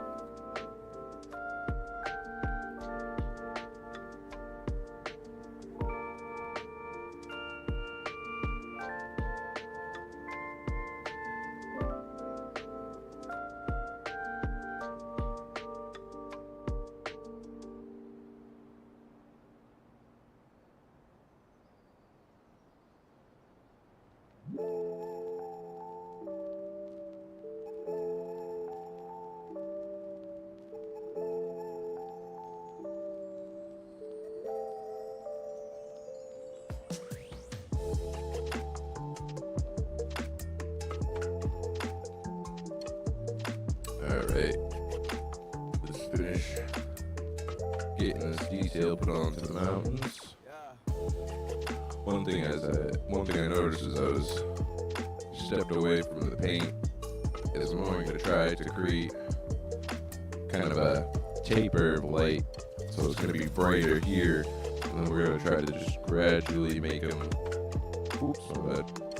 try to make it darker once we get to the rear. Just a little bit, we want a very slight. So now I'm trying to remember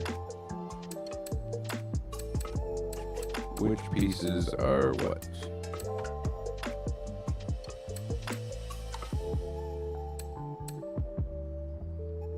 I want to say it's this one.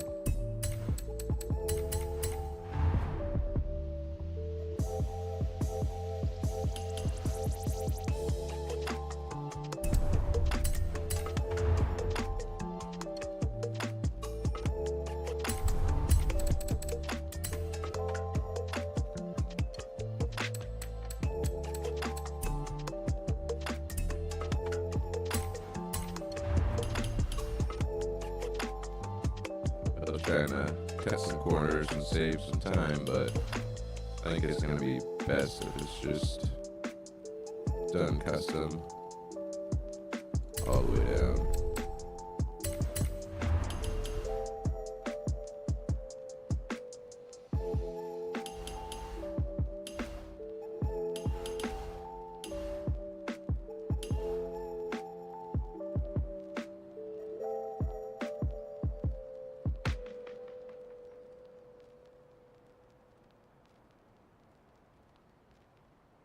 Really try to make sure I'm getting the transparency right.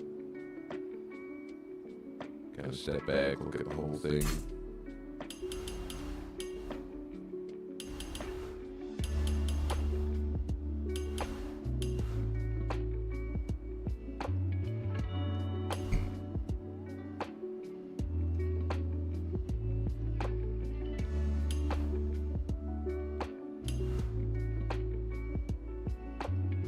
This might do something cool if we overlap them.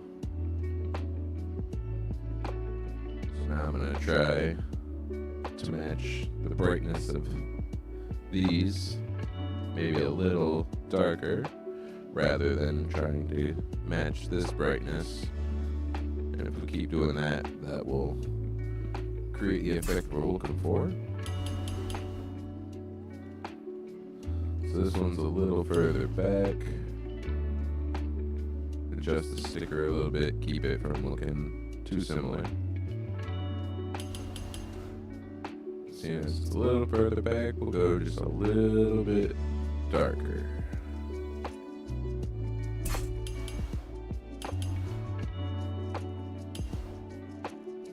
Switch this around.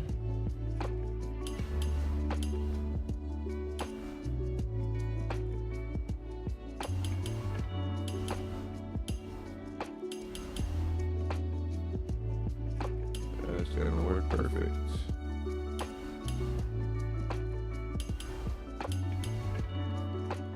So just trying to line up the edge with the skyline of the mountain. Get it as close as we can, but you want to leave a little bit of that dark showing through. So now we want to find our transparency to highlight it because it's in the sun. So we'll go about 63.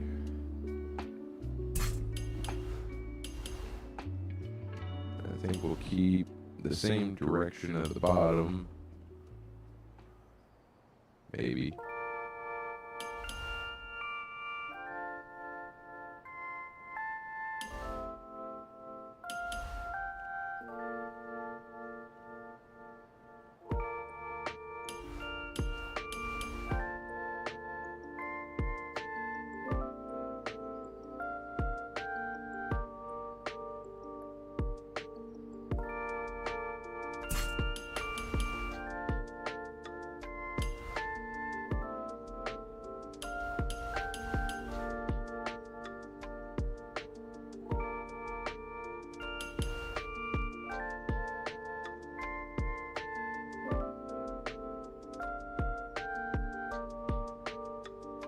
Because this level section is sitting behind this peak, we want to keep the texture short because not a lot of light is going to really be getting down here.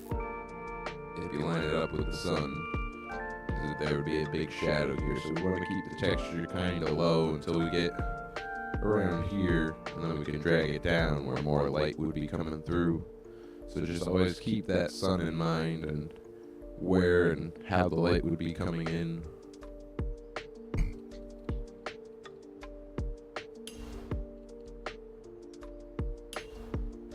And because we're down in this little valley, we're going to keep it dark. And then once we move up, we'll start increasing the transparency to brighten it up and give us those nice highlights and depth within our mountains.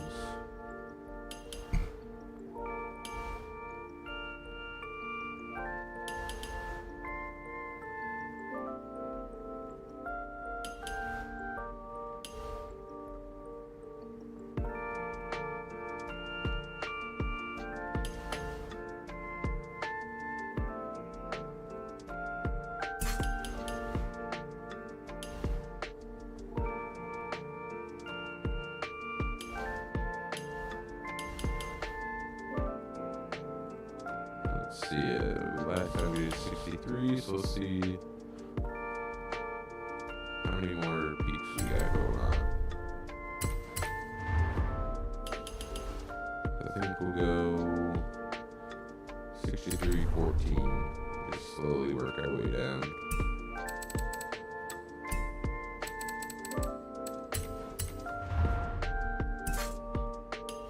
Go ahead and flip this around. Try to keep it random. We're gonna bring this one actually a little bit further down because, like I said, we're making our way out of the shadow of that other peak. Some more light would be coming down here to show us the lovely texture of the mountain.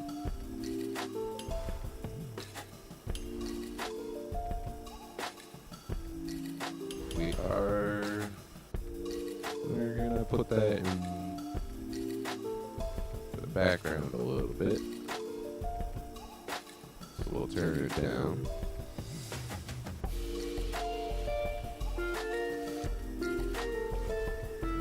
You step back, make sure you can see the difference at a distance. Because sometimes when you just stuck up close, you get caught up, and when you step back, it doesn't look right. So just make sure you step back, look at it. We're gonna do this one in a couple sections.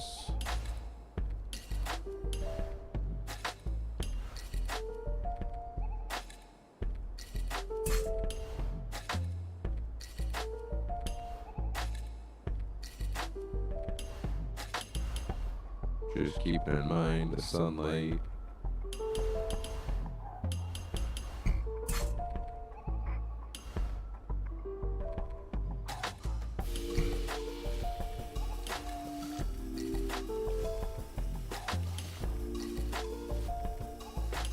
Alright, so last time was 61, right? No, 314. We'll go 275. We got this little ravine right here to paint. We're gonna make that nice and dark. You know, it's chilly up there.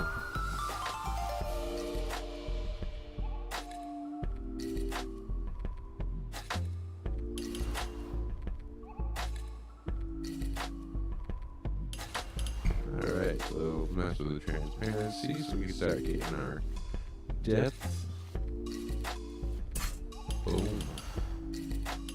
Bring it back up to see what we're doing. We're gonna flip it around here.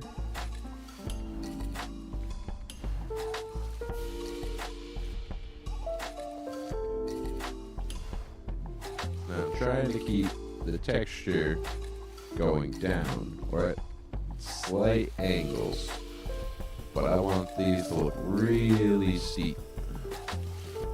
So just try to keep that texture running vertically.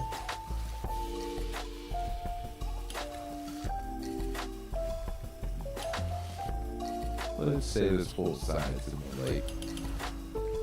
We're at 62.75, so 62.35.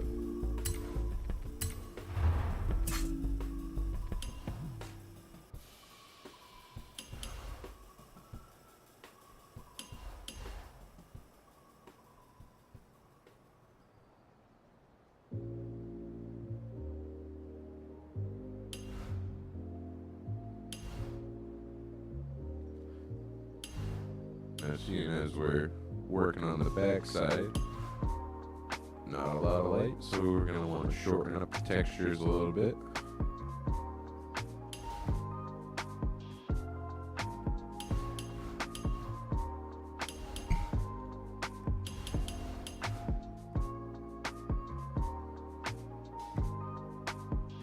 And don't be afraid to let your stickers separate and do weird little things.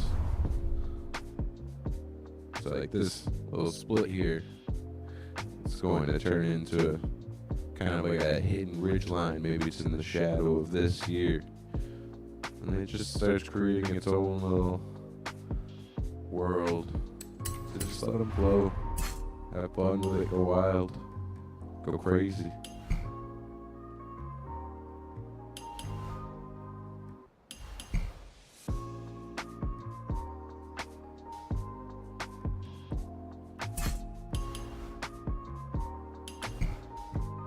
Let's see, we got two little peaks here.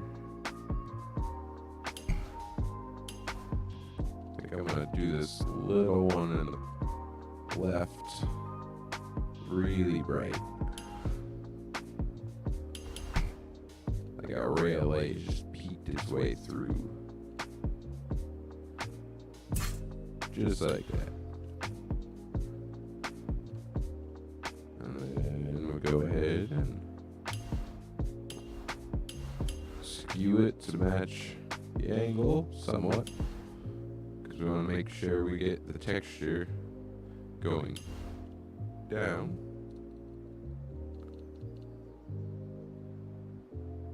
I think something like that. We'll have it run with the slope of the mountain a little bit.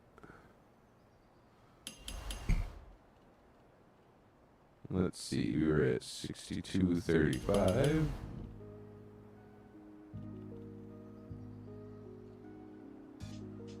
So we got 18 and 96. We'll go 61.57. Just slowly taking the highlight peaks darker and darker as we work our way to the rear. Give us more depth in the paint.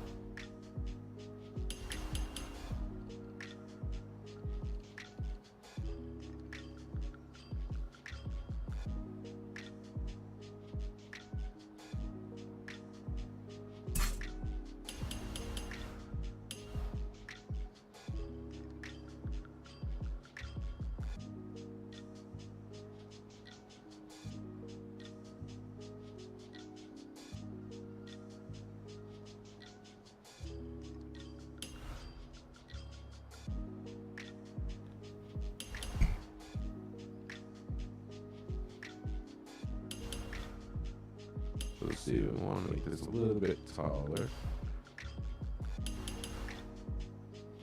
Line up the skyline.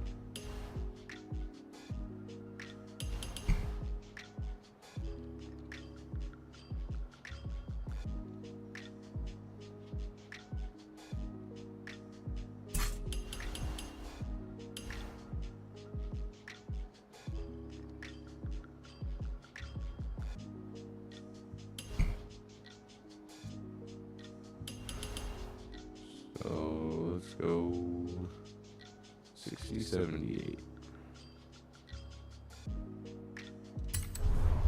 So hopefully what we're going to be doing is making it seem like when you're looking at the paint, this is closer to you and it's brighter, it's got more direct sunlight, and then it tapers off into the horizon.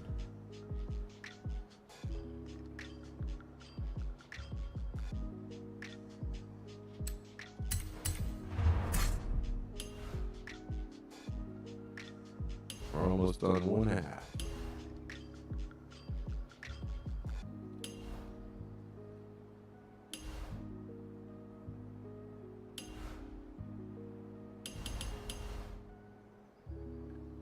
And as we get further away from the focal point, we can start using less layers because there's going to be less detail in the distance.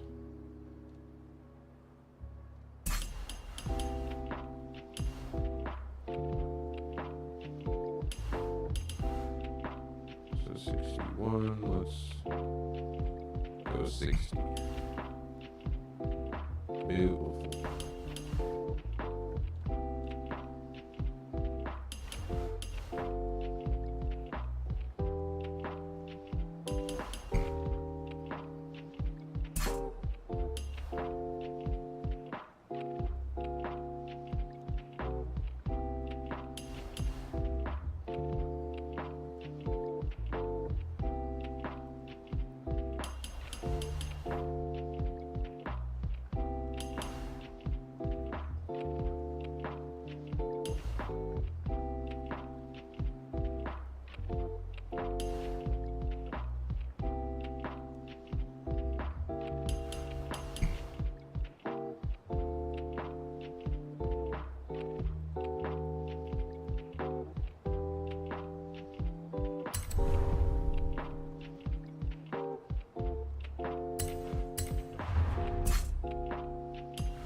That we got a gradual slope up to the top.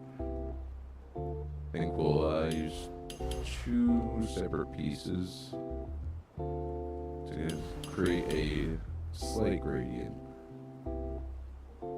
Again, we don't want to add too much detail.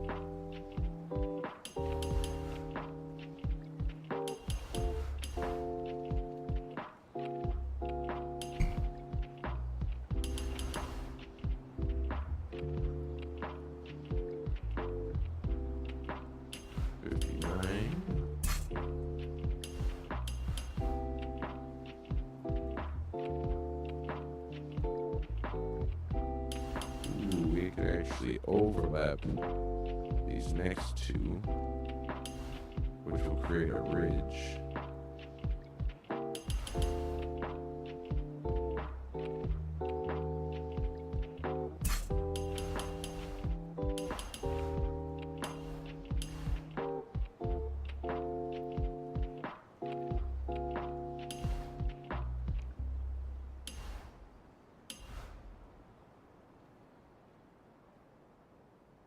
Maybe. Let's see, what do? We do 59. Go 49.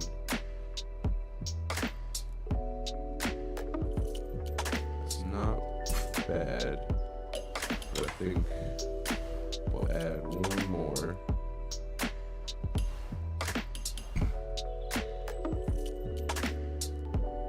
Just to give the illusion that this ridge is out front. Yeah. So now we just push that other mountain we did into the background, which we'll be doing again.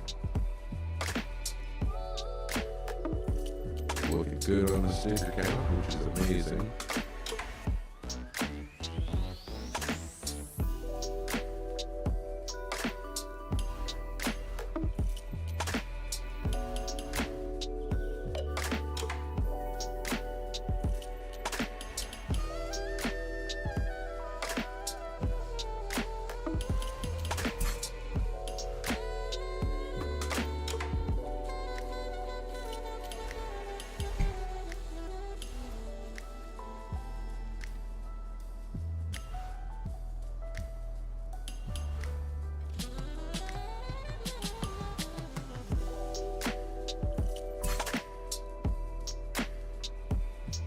And as you're painting, all of these weird things are happening with the detail, you get this cool little wraparound that happened here. We can actually play on that and make it look like this mountain's like offset into this hillside. So the cool thing about using this kind of technique is that paint just evolves as you're going along.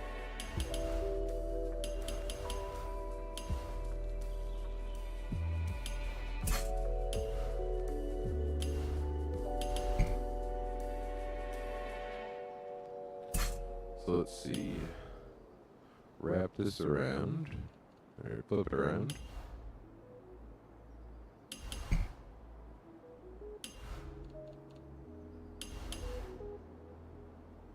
Skew it, make sure our texture is angled the way we would like. And then let's fit it in here. I don't like that, so we're gonna flip it around again.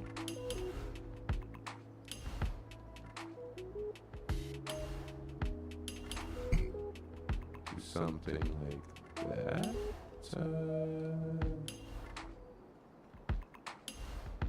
Oh, wrong button. There we go. We were at 49. 4863, how does that look? Beautiful. And just like that, you got textured mountaintops. I'm pretty sure that's the technique I used to make Winter Frost. I just used blue and white to create the snow. And then you mess with the transparency and one shape, just try not to keep it from looking like it's one shape stamped over and over. So go ahead and slap this onto the top, pardon me. And we'll paint it in the position that we have been doing it, keeping in mind the light. So that way when we come back, if it has to be tomorrow or something, it's really easy to remember how it went together.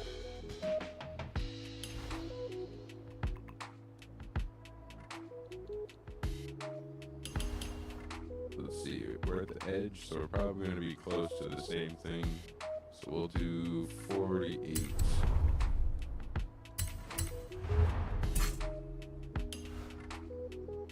We'll flip this around.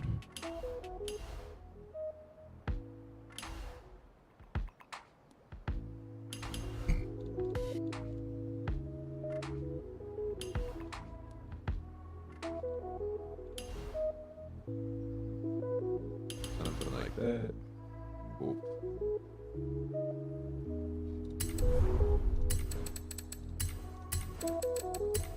So this one mountain is going to give us a breakdown of all the layers on how to create this.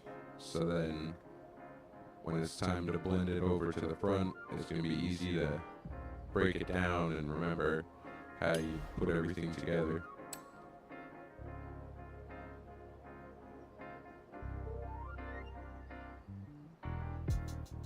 Oh, how ironic. Is that really what I did? Oh, okay. I was looking at the shapes here, and I thought I just mirrored the center. But I think what I did is I took this, flipped it, and I just did that. A little smaller.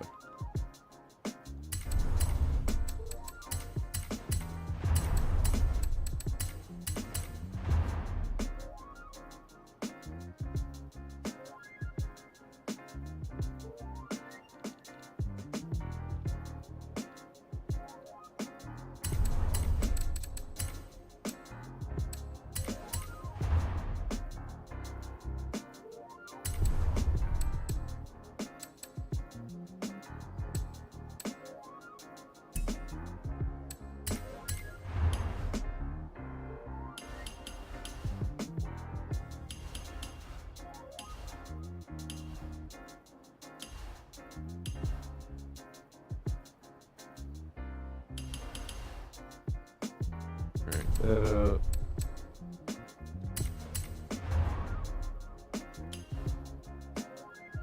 Turn this down a little bit, just to help create that highlight on the peak. Do the same on the other side. No, we'll leave it.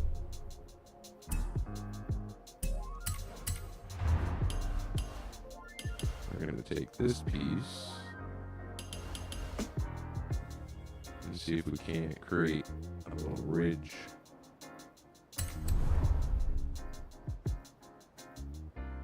Alright, cool.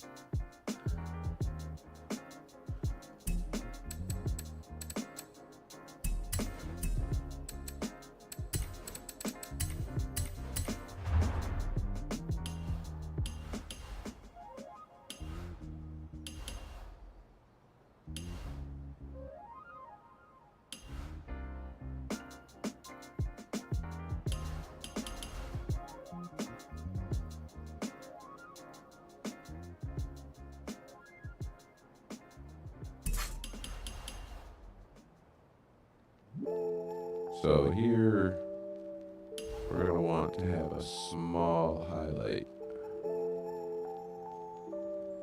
because it's just a little peak.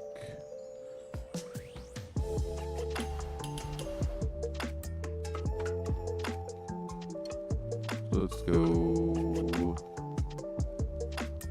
96.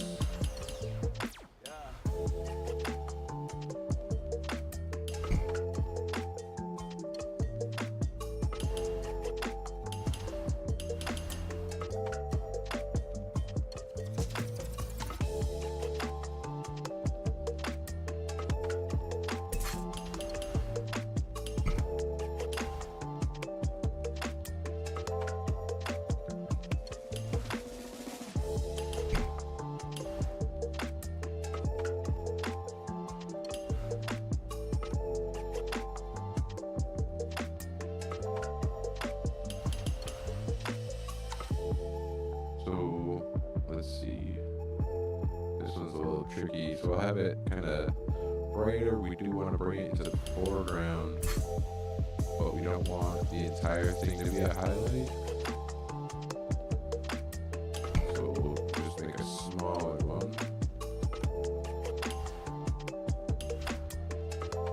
And add that up top here.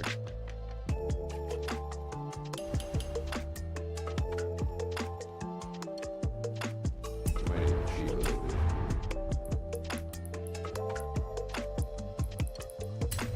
Okay, wait. More weight.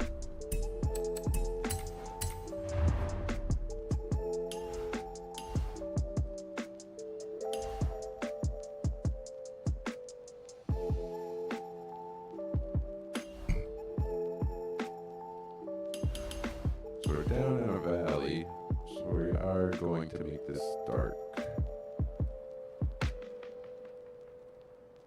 And then it'll brighten up as we climb back up the mountains.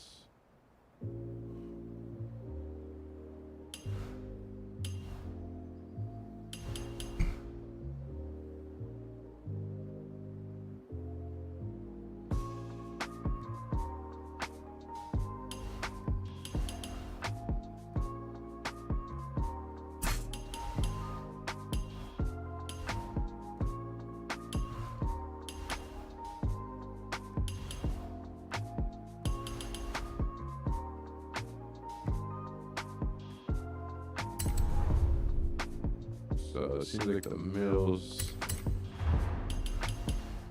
a little light, so we'll darken that up.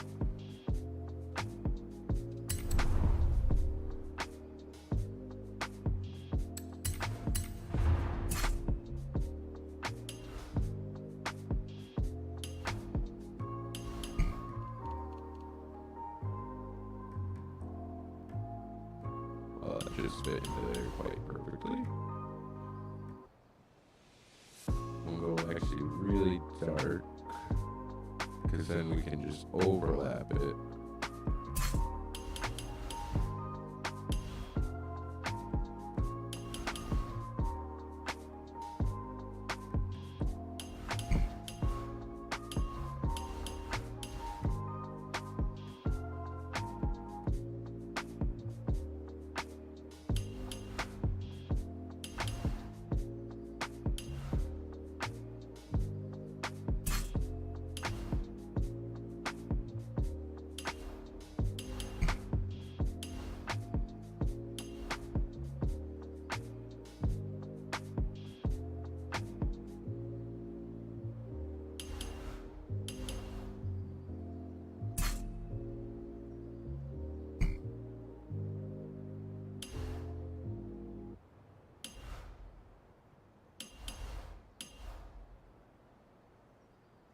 Still pretty close to the center, so we're gonna go 2 pieces on this little one and just try to keep the detail up until we start working our way closer to the front of the car.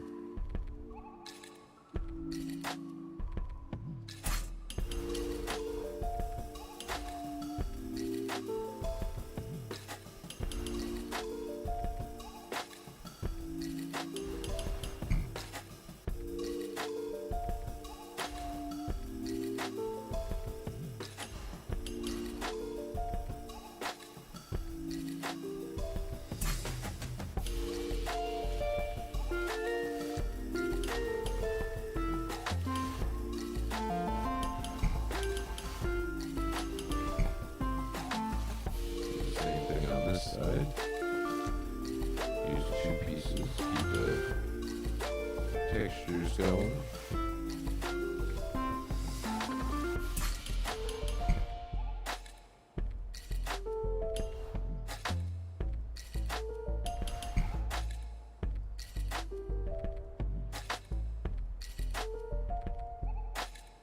Perfect.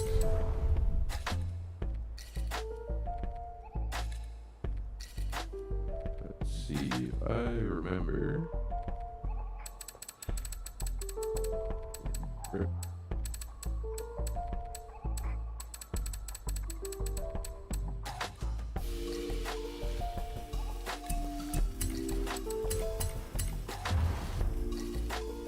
I want to say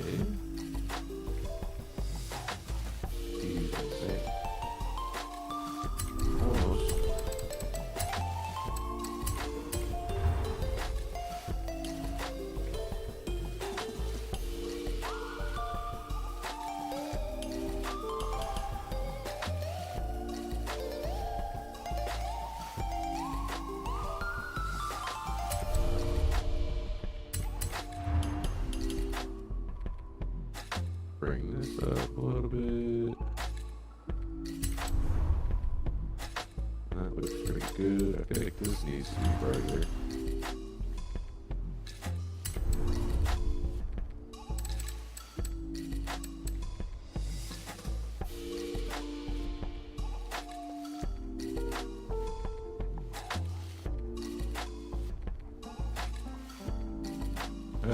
The battery marker almost fixed in.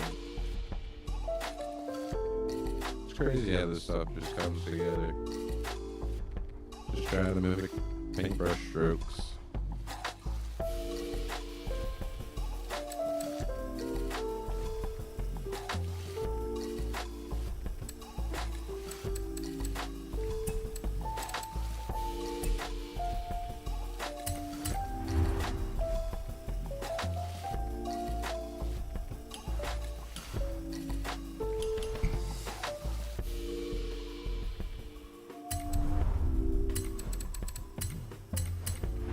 Saving a little bit of time by reusing some pieces we've already made.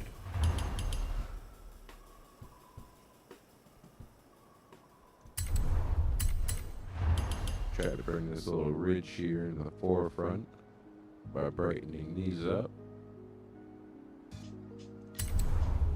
And look at that. Happy little mountains.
finish the mountains.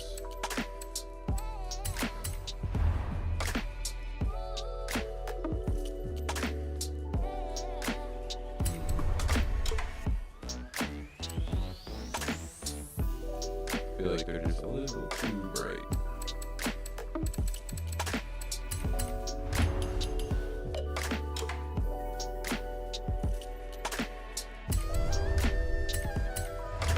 Brighten this up a little bit. That's the side that's going to be in the sun.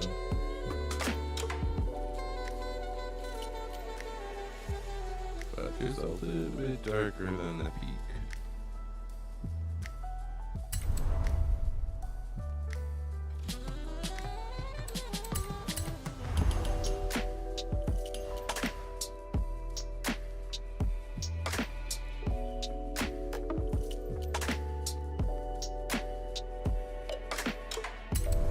There we go.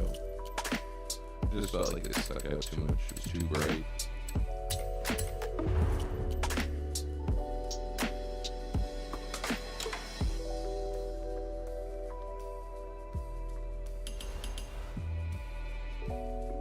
So we're starting to move away from center. So we're going to start using less stickers. Try to kind of simulate the loss of detail.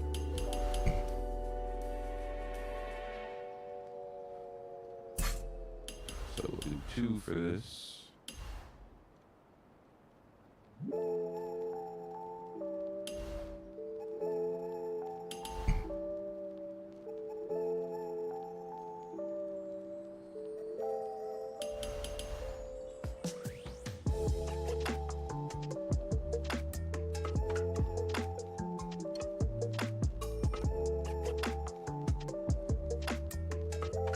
Back a little bit.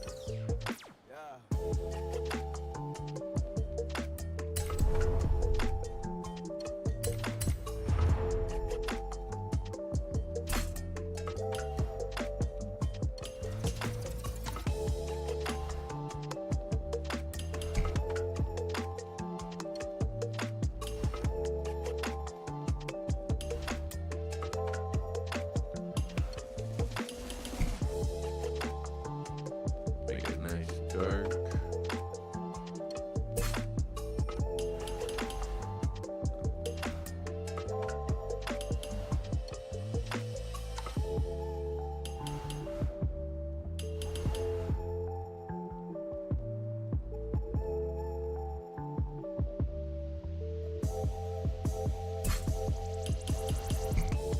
Nice little highlighted face.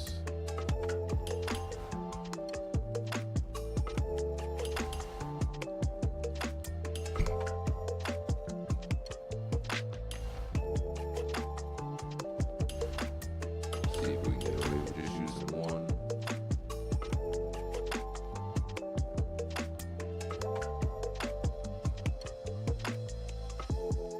Perfect.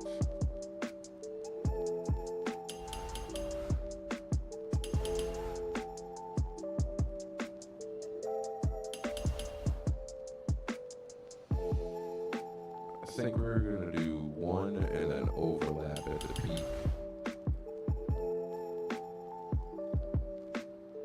And that'll give us a nice bright peak without having too much of a highlight.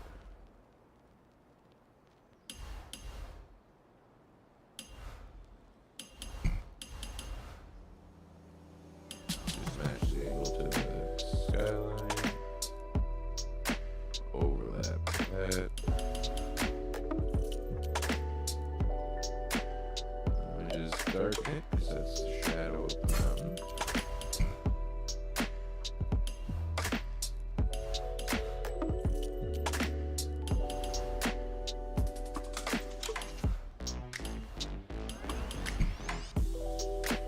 Go back into the highlight. Now I want to compare this kind of symmetrically here. So I want to go from the center. It's like, okay, so I'm about that far out. So we go over here. I just want to make sure that this brightness is matching what I'm painting now. So I create that taper of light that I'm looking for, where we get darker out to the edges. And it looks like we're on the work.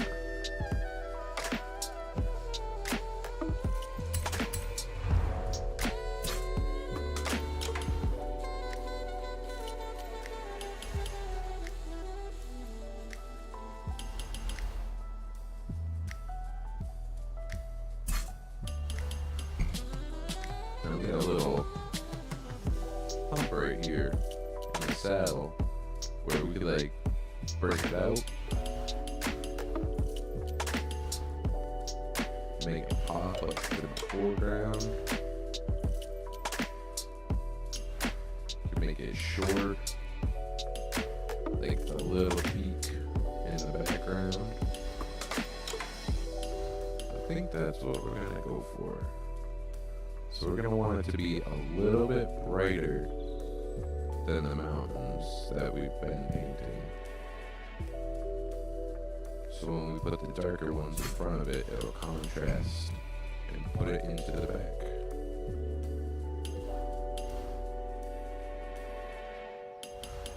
So we just do a nice long one. Something like that. Maybe a little lower because we're gonna be getting brighter as we get to the top. So do something like that, and then we can actually overlap a little bit.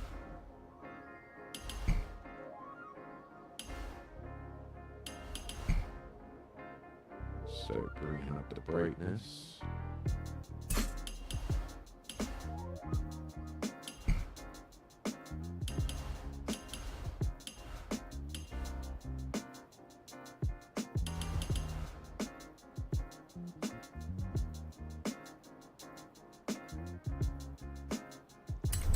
So I'm not seeing it right now. So we'll drag this down, get a little bit more of that background dark showing through.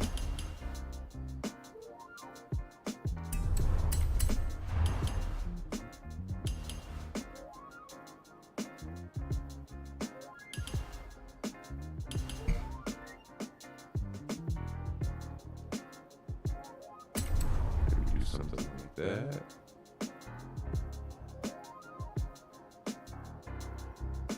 There we go. Now it almost looks like there's a little shadowed ravine in there. Nice little textures.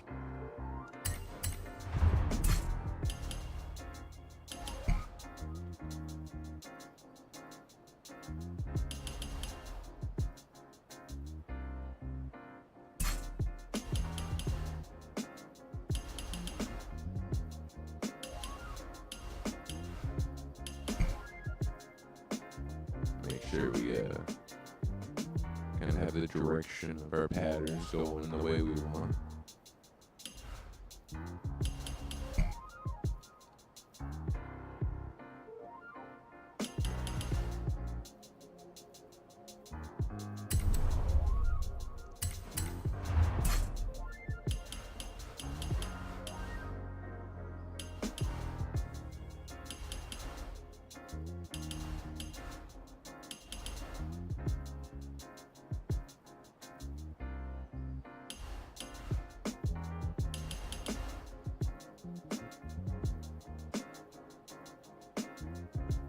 Step back a little bit, see the contrast.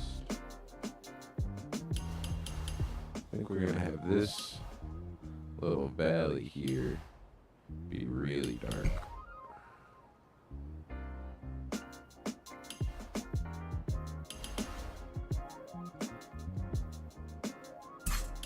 Like so. Give some nice contrast on the side of this hill.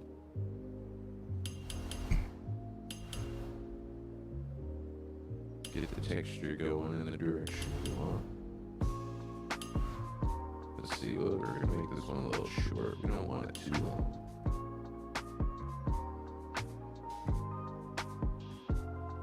Just like that. Where we at? 50. Perfect.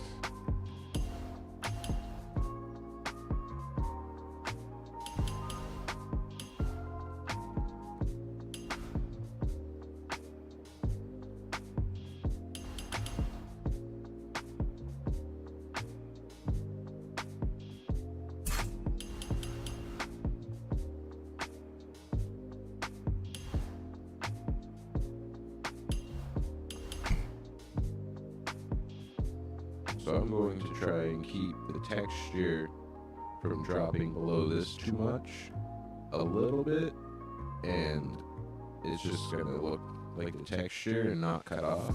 But if I drag it down here, then I would want to make sure I match it over here to get a perfect blend. So I'm gonna try to minimize my work and keep it above this point here.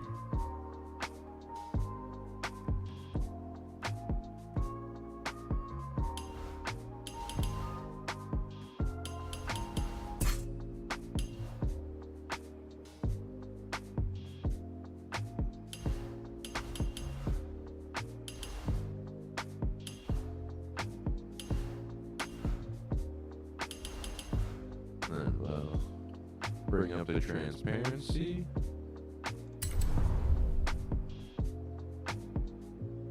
And boom, there you go. So I think I'm gonna go through and tweak a couple things while we're standing all the way back here. I'm seeing a couple things I don't like. So this needs to be a little bit darker.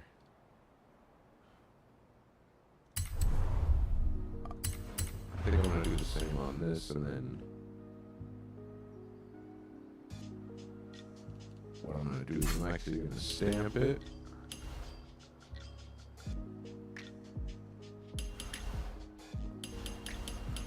And then make it smaller, overlap it at the top. If I can find it.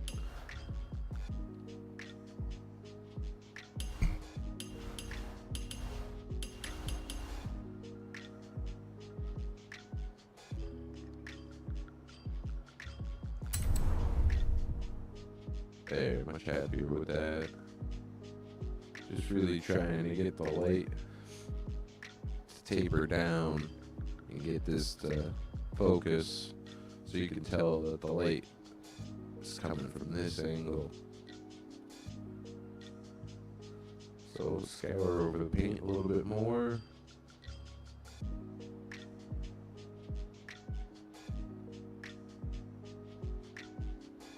I think the only thing I want to fix is on the other side.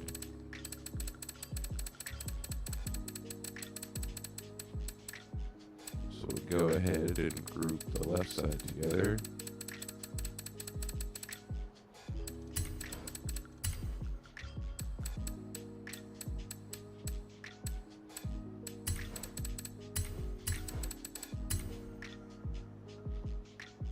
So right in this little beam, just a little too bright.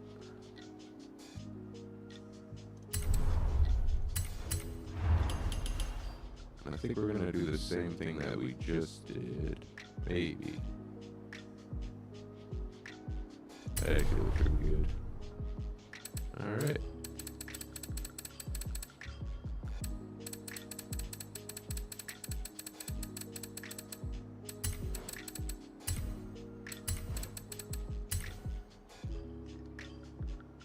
So I'm gonna do a little pan across here.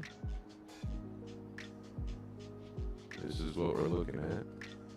Just one shape. And you can create all this texture.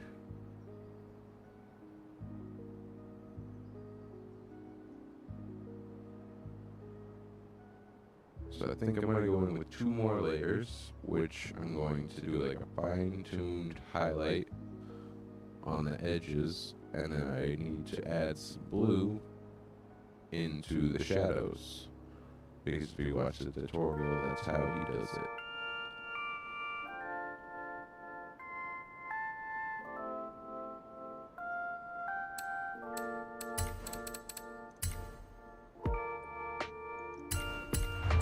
So let's see what we got to work with.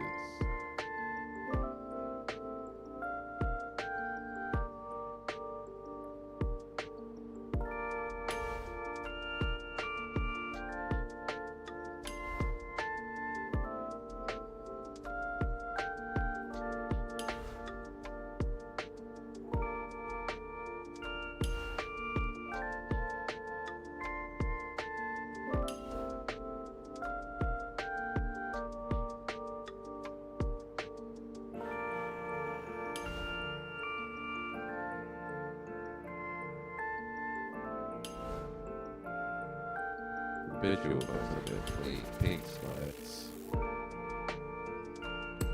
So I want something kind of like this that's gonna look like light bouncing over the top of all the rocks and boulders.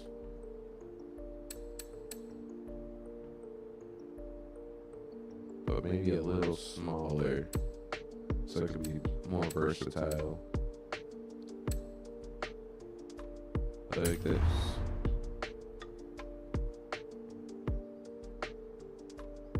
Alright, now for how to choose the color. We're gonna go with the color we use for the highlight.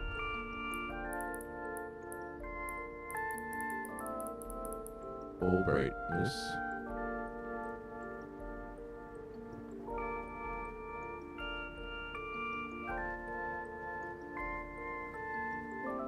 That's right. There's no mixing colors, because ideally I would like to add blue.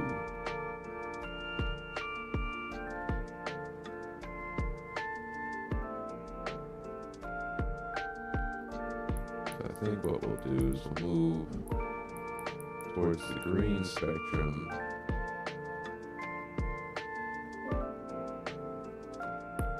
Well, let's see what light blue looks like. We might just rock it.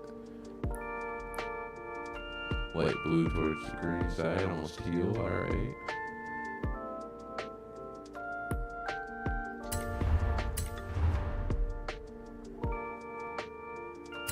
So we want this to be behind our textures.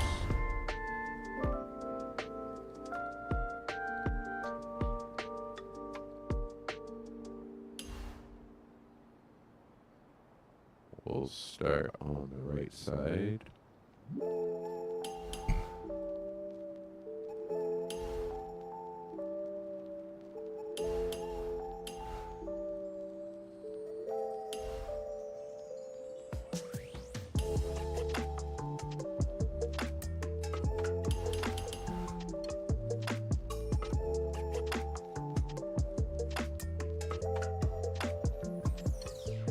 Just mess with the transparency to blend it in.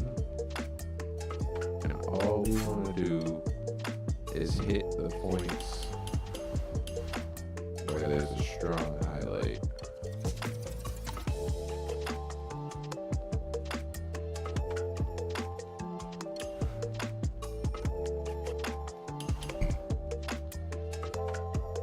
So all the peaks here.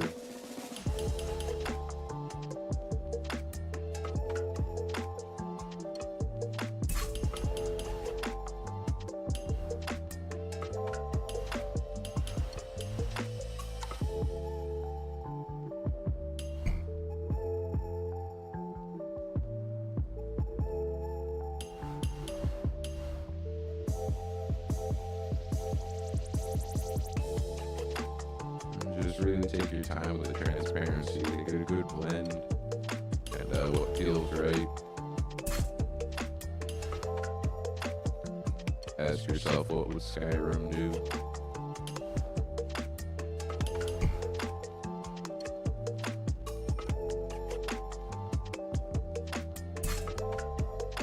And you just keep doing this and it practically paints itself.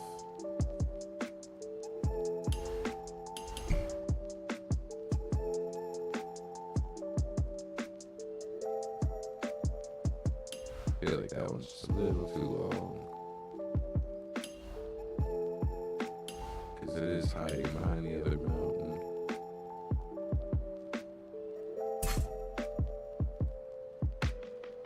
Let's see, we got a little ridge here.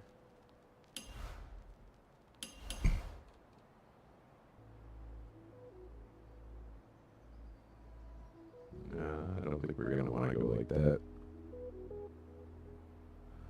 So, if you notice on this piece, it's got this like round bit here, and then the splat kind of goes in this direction. So it's thinner here, meaning you want the thick part to be the top. So then the light, again, is just tapering down, fading away.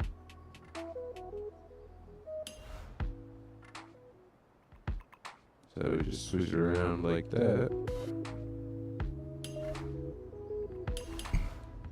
put the round bit at the peak.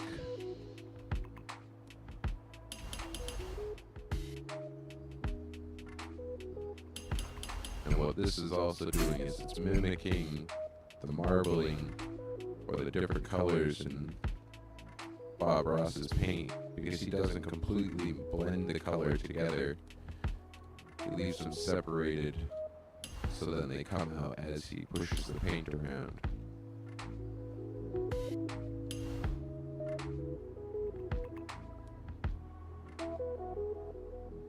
But unlike painting, we have to do it completely manual.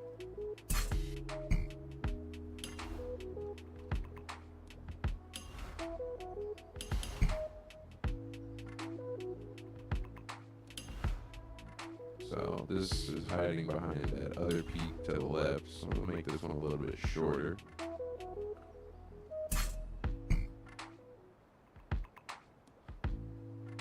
I think we'll leave the little ones there in the middle.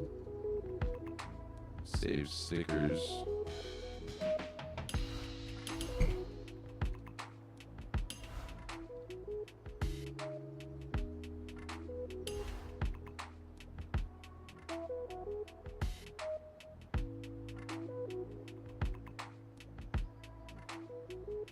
See, now that I've stepped away, I feel like it's a little too bright, too overpowering. It's not blending to the paint.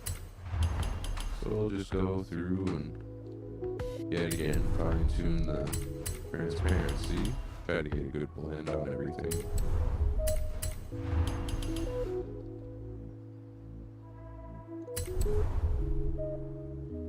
And we'll leave it brighter in the middle for now.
Again, just hiding behind the one on the left, so we'll just make it a little bit darker.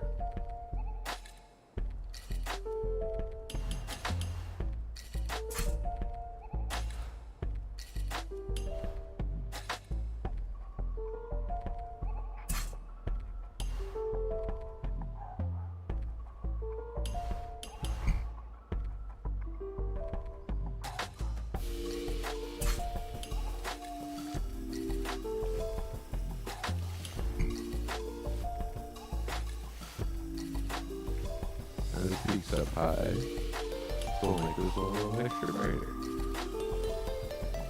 Just keep it moving.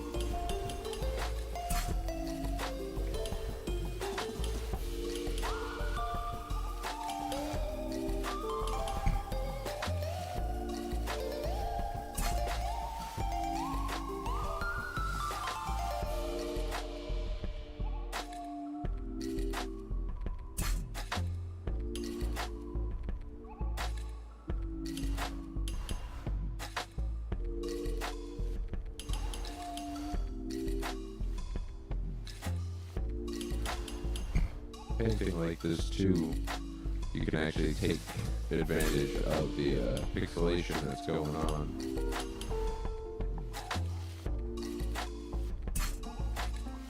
Just helps create more of that lovely detail.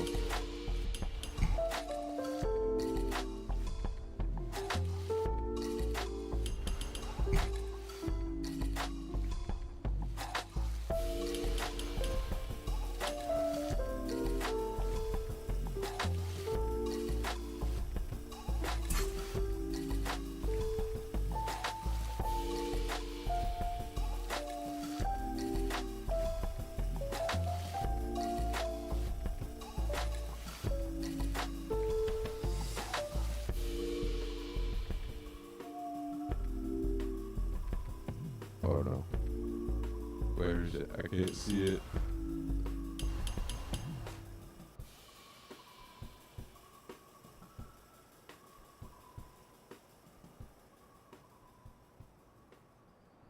Ah, there it is. Pardon me.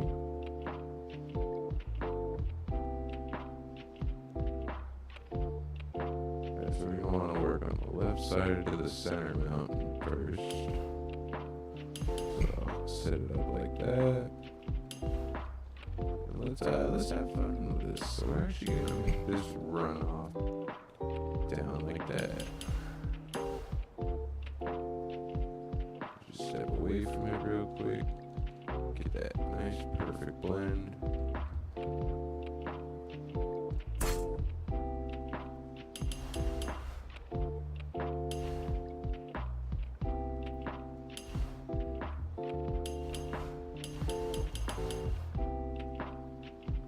So this is the center peak. We want this baby to shine nice and bright.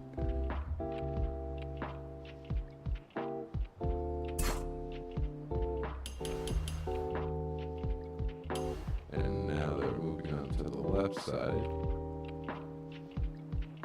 switch sticker around.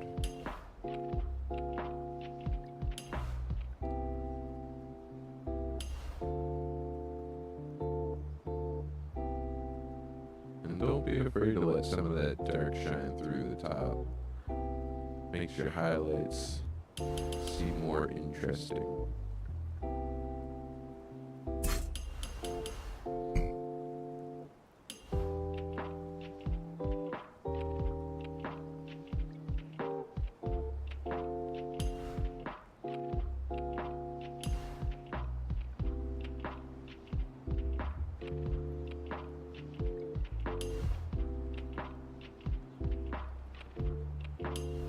In order to keep that center mountain as the focal point, you're gonna make this peak just a little bit darker. And I think we're gonna do the same on the other side here. Just a little bit darker. Try to keep the eye focused in the middle there.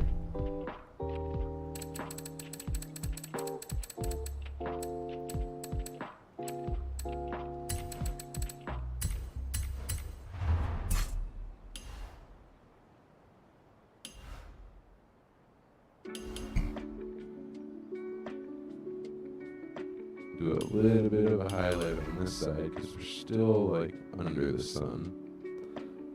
So just give that just a touch. Now we're gonna make this one short for this little peak here.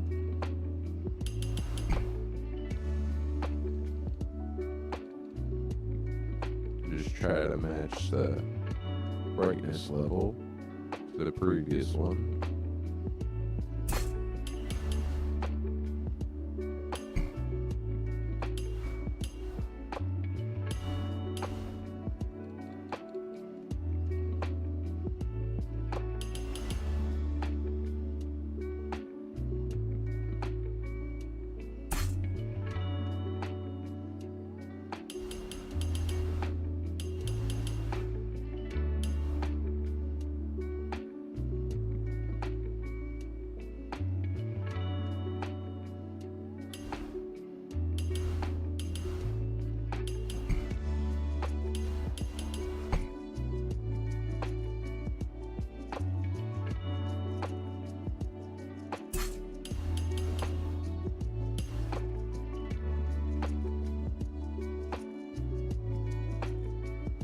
So we don't want this piece to get too big, because once it gets too big, people are going to start to notice which horizon shape it is.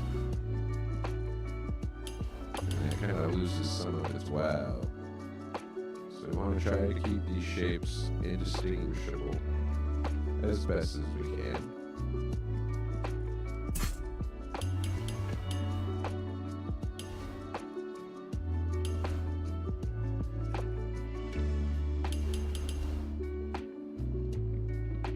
We'll have this guy hide behind the mountain starting on the right, so we'll make it a little bit darker.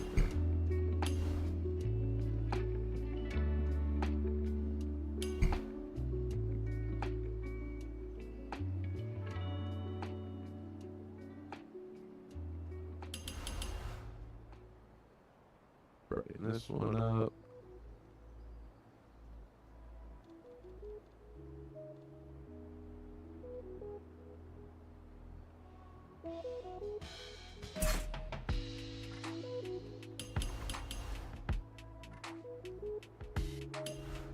So just trying to remember where the light's coming from, that we want to focus on the right sides of the mountains while we work our way to the front of the car.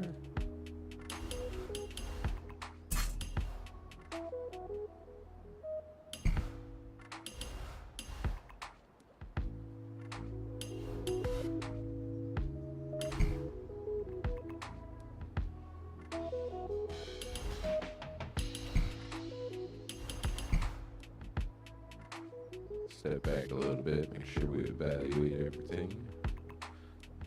Making sure the blend is good. I feel like I can spot that one a little too easily, so we'll turn her down.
We're gonna go for quite a couple faces on this little side here.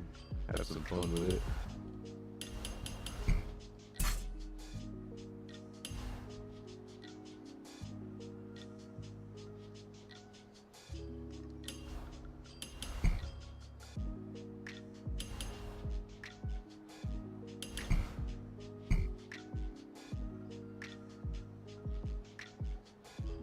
Just like that.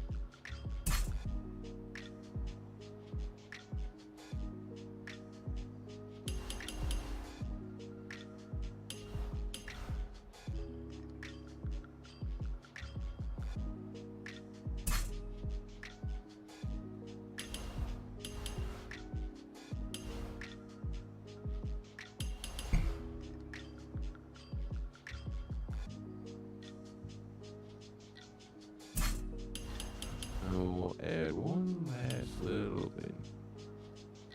One little highlight.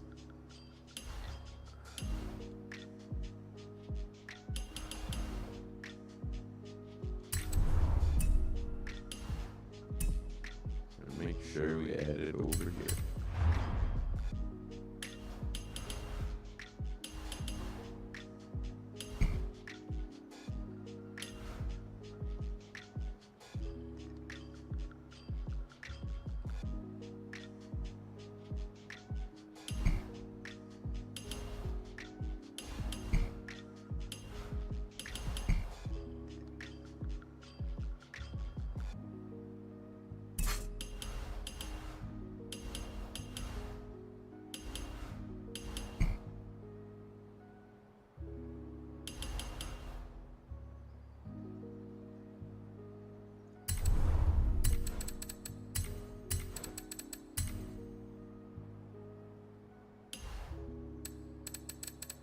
Alright, now we group up this side. Oops.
Quick break.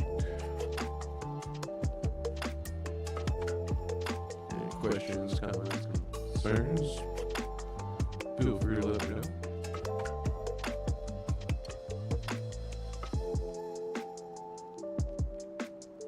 Actually, before we go on break, save your work, people.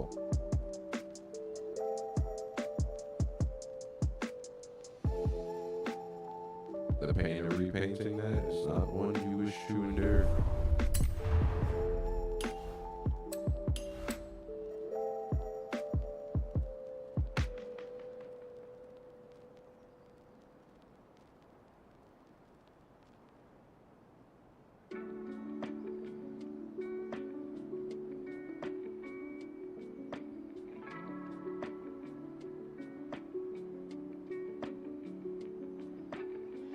Alright, back in 5.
Mic check. 1 2 1 2. Mic check. Mic check.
Taking a quick 5 around to finish the mountains.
Alright, let's finish up these mountains.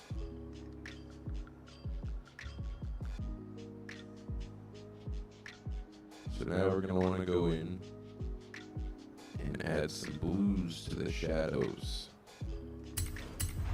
Really get the contrast going. We're going to switch up the shape a little bit.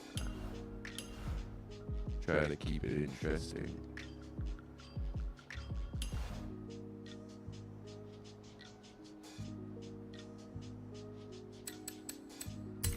I think this will work. So we grab our highlight color. No, we're gonna grab our blue. Take some saturation out.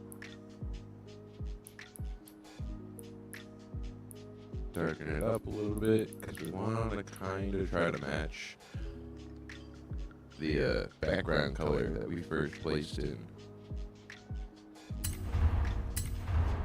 Oh, I actually don't know if this will work. No, that flat edge will ruin it. Bummer, dude. Alright, let's try this. Double gradient, double the texture. So let's do a tiny little bit right in here.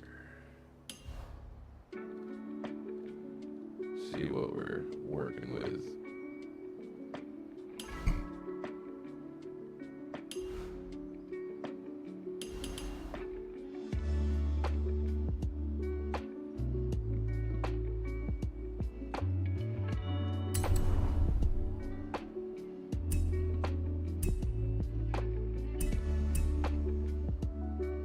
This is gonna be tricky. So I think we can widen it a little bit. I think actually what we want to do, we're at 80. We're going to want to skew this to match the slope of this here. We're just going to have the ravine come down this way.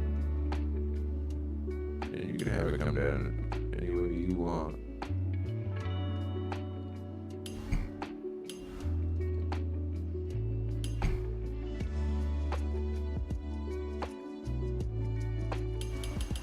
Turn this back down.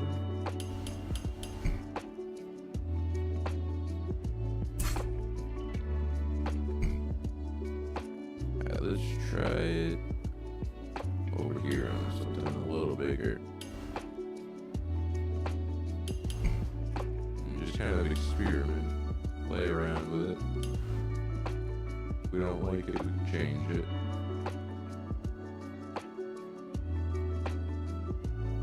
So from what I'm seeing, it looks like it's sticking out a good amount here. Not sure how well it's showing up for you guys.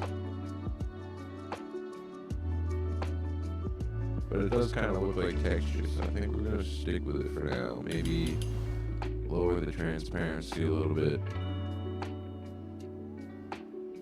Just try to get it to blend with those colors a little bit more.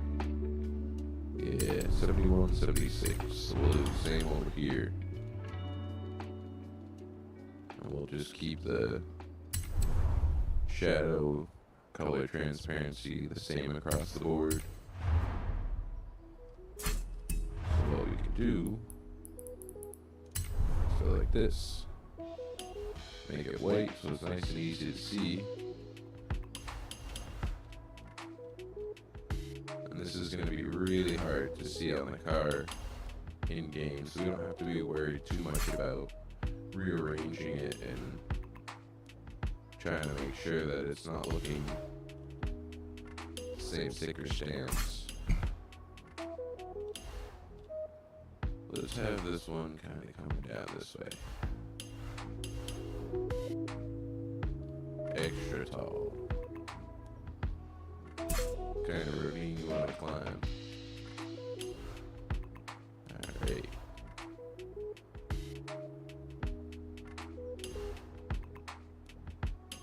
match up the angle to the top.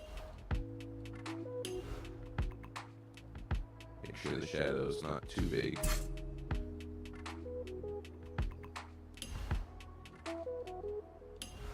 We'll give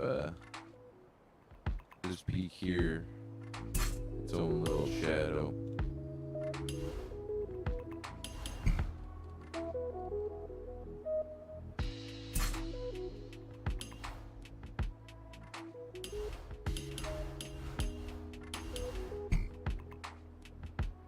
So I'm rotating the piece to match the slope of the mountain, and then make sure that the skew lines up this skyline here.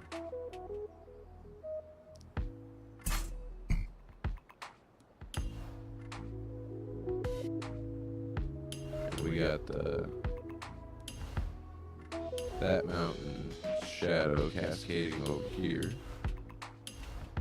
So add in a little bit of blue. We'll switch it around because it looks like it's brighter on the other side.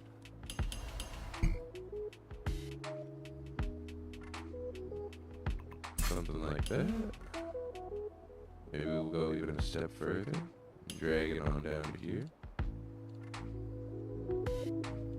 We'll leave the dark showing through to give us that nice split.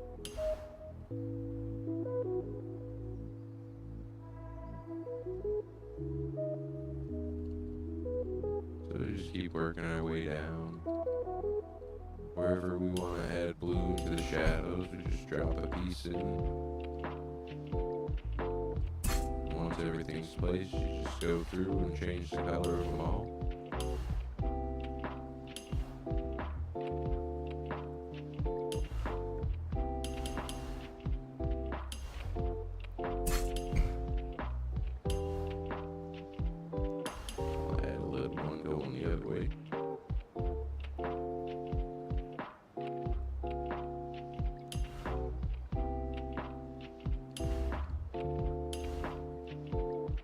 Just keep trying to create V shapes. So we got a nice little V here. It's got an upside down V for the tops. Just a lot of angles.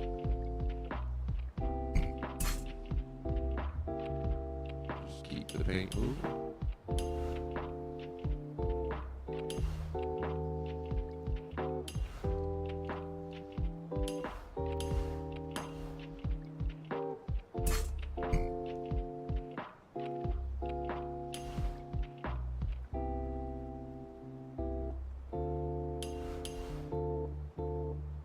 Nice thing about these shapes is you don't have to worry about keeping them small because they have so much detail in them anyways. Once you start changing the size, they're hard to tell which is which.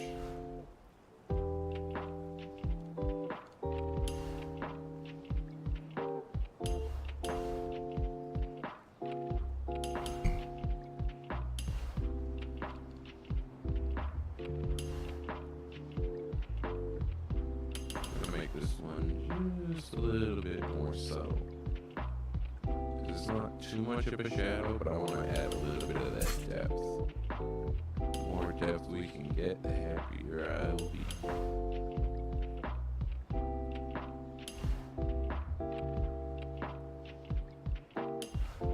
Let's see here. So I want to make sure that I don't have this mountain in front.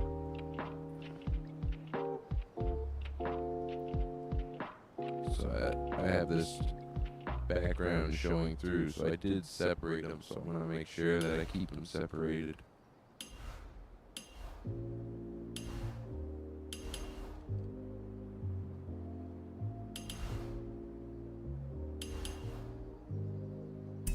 Just like that.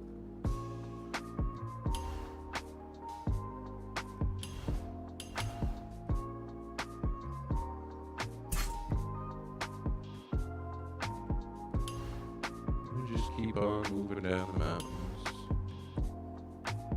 trying to create more contrast into the shadows.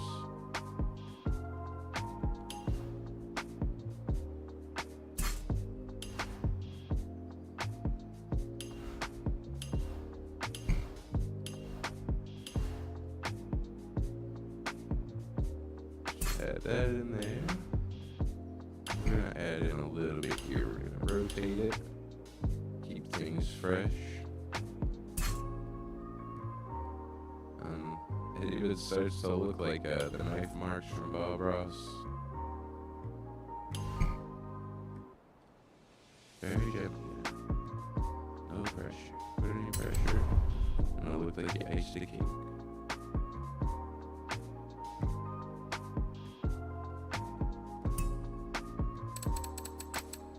Copy that piece.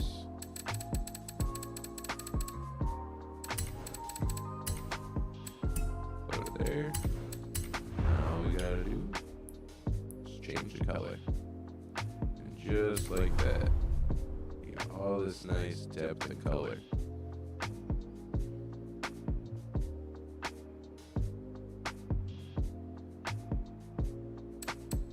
Who would have thought there was blue in the mountains?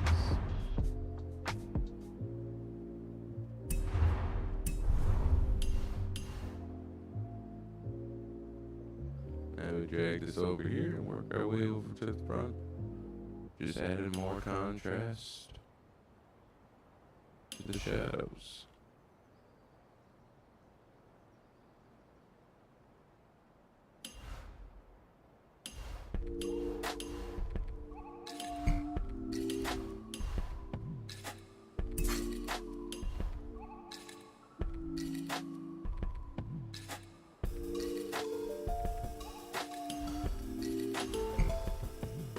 One thing you do want to try to avoid is letting your shapes turn into boxes.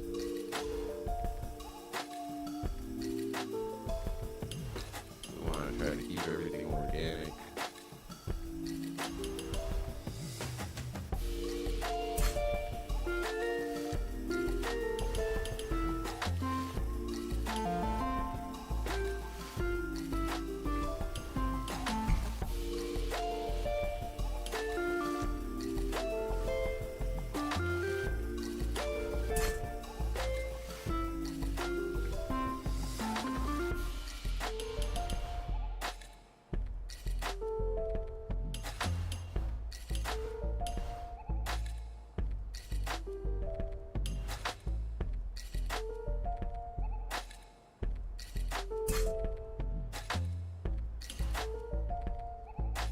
If you have any questions, feel free to shoot them out.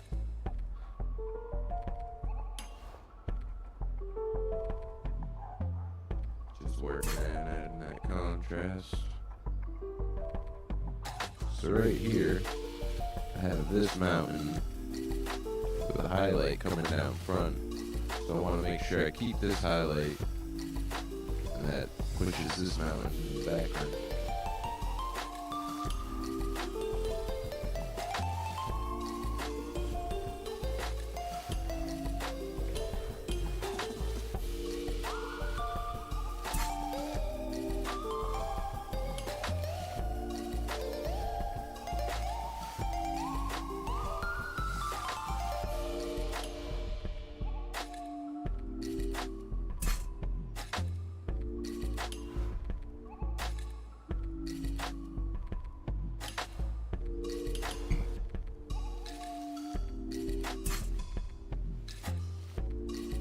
So this mountain here is casting a shadow right about here. So we're going to add a little bit going up the mountain.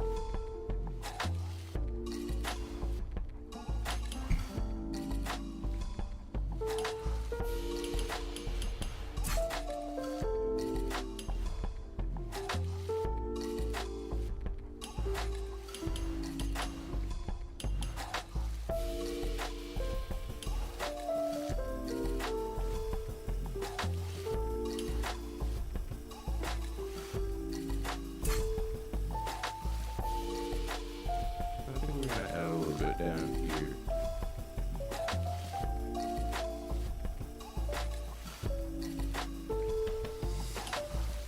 Just add just a touch of texture.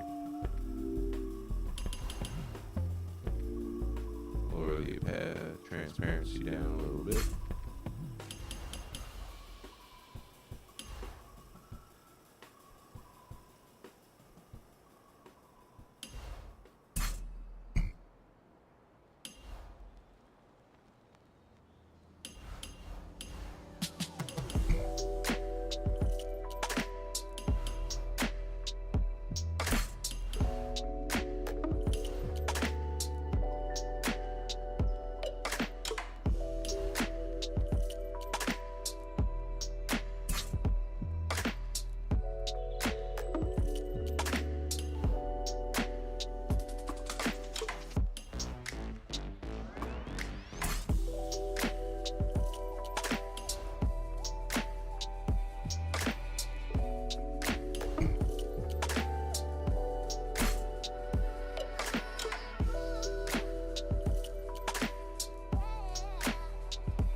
dark.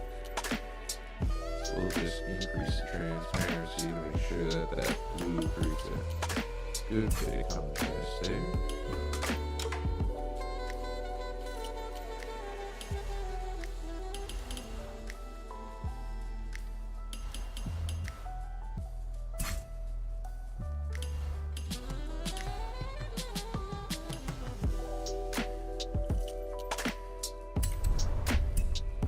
Copy that so we can bring it over to the front.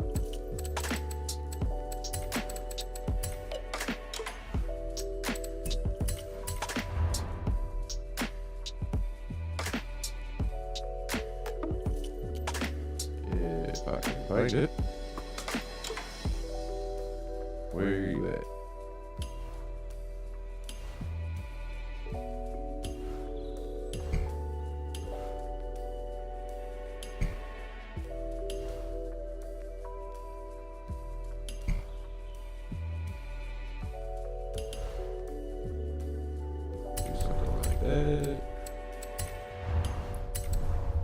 And that way we're just keeping track of how we paint it.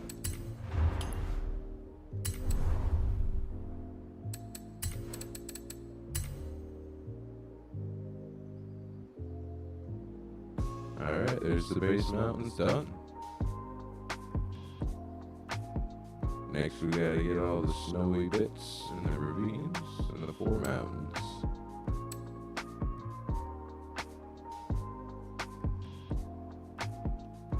So take a quick look over it, kinda get a game plan where I'm going with this, where you want your mountains.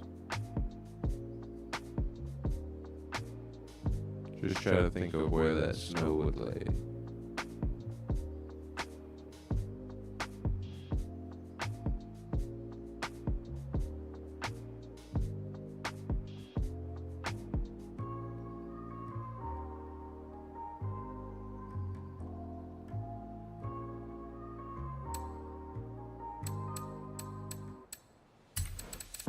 So we come into the first layer.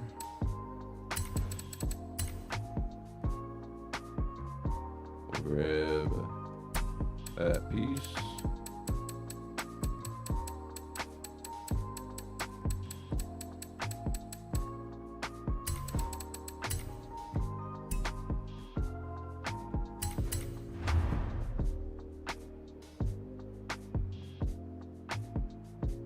I think I'm gonna start over in this ravine here.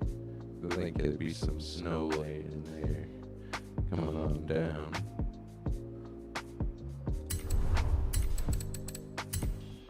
So let's see, I think we're gonna wanna make this a little bit darker.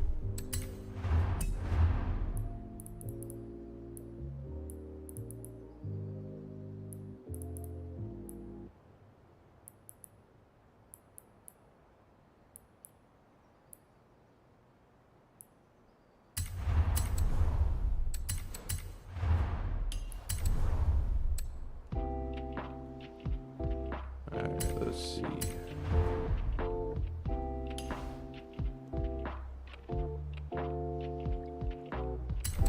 That might not be the piece to use.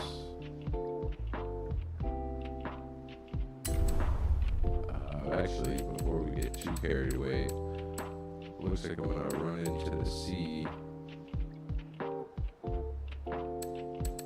So what I can do, because I don't need the guides anymore, take that one out.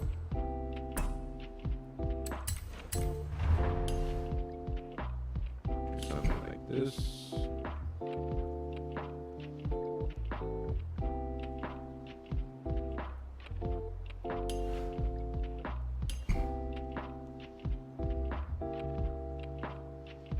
To about, yeah, we'll go right to the bottom of it.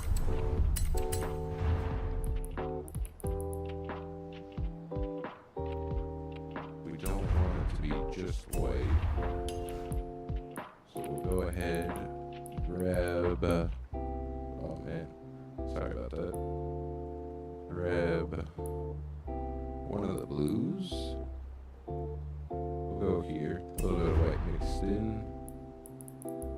bringing the brightness all the way up. Saturation nearly to 0, because he blends the sun's reflection, which really takes all of the white out. So I'm thinking about there, maybe a little bit brighter. And then we take that, go like that.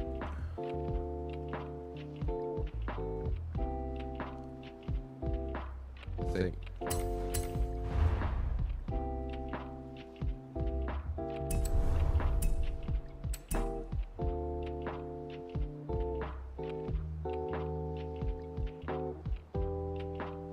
Because I know these 4 mountains are going to overlap the water. And I'm trying to figure out how I would use this shape.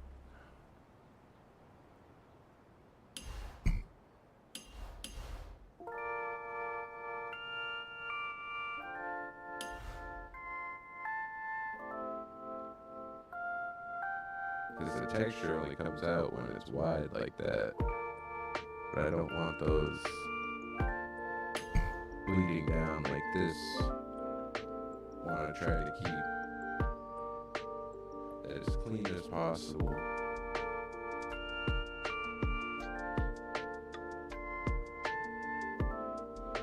I'm thinking right about here. That's like the maximum I want anything to come down. But if I'm gonna get a mountain ridge to come down to like here, that's gonna be difficult.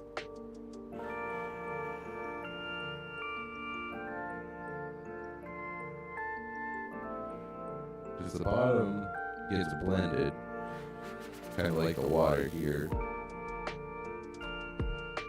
and the sky gradient. So this is gonna turn like misty. And then some grassy coloring will be coming in.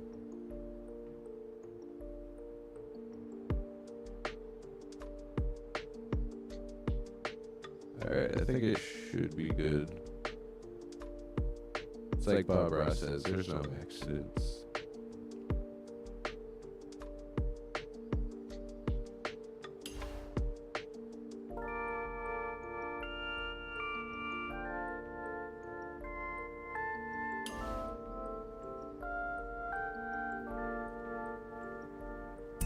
So I think for contrast, I'm gonna paint it in white.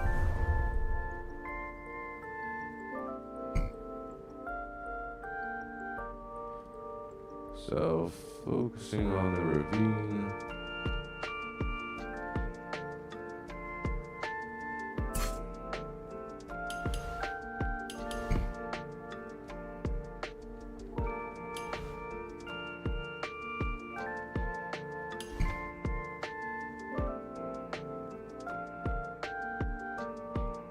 That doesn't seem right.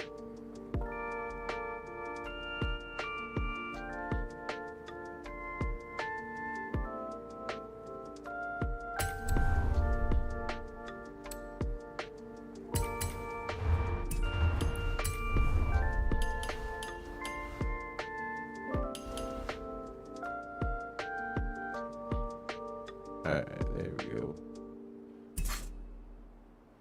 It's always so intimidating painting over nice stuff you've created. Darn you, Bob Ross.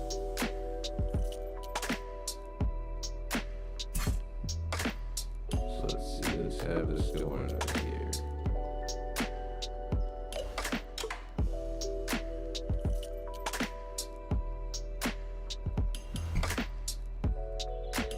For now.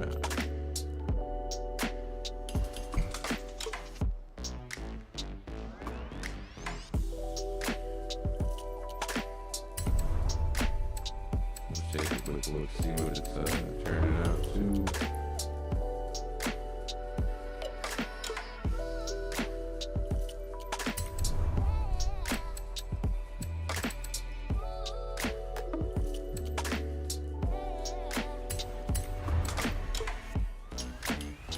Let's go throw some snow in there.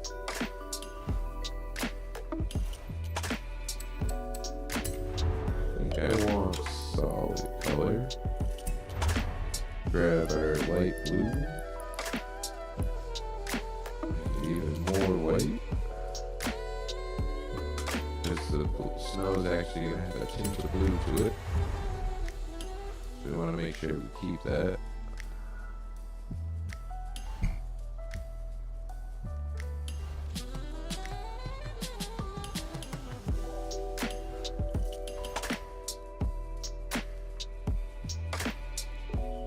Come in like this, start throwing some snow up in here. We're gonna try to follow this curve as we come down and create a V.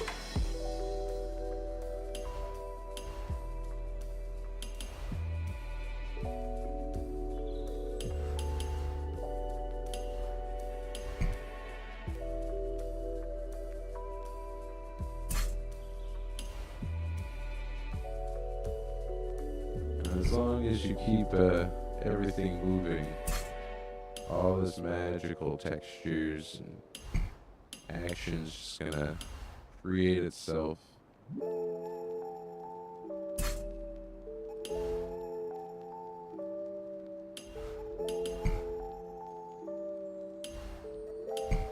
And just have fun with it, let it flow.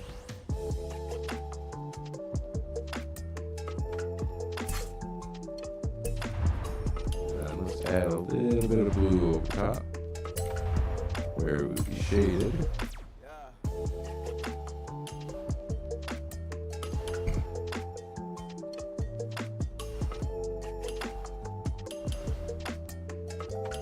Just like that. Lower the opacity. And then just like that, you got some snowy mountains. Group that down below, because we want these to be in the forefront. That snow really helped give me that perspective I needed. So now what we can do is let's grab this piece.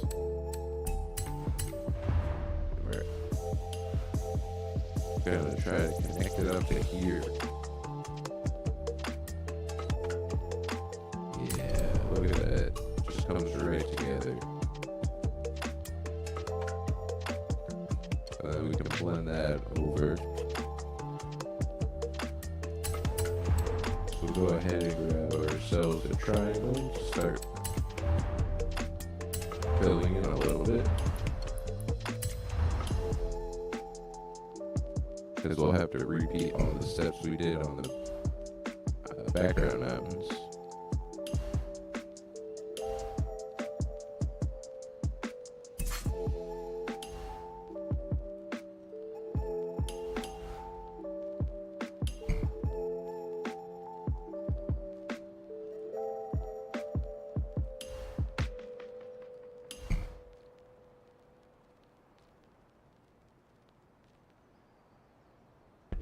Maybe we have this ridge split so it comes down but it goes both ways.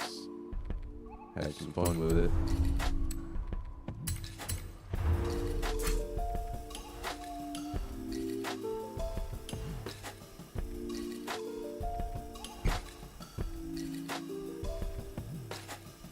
Just like that.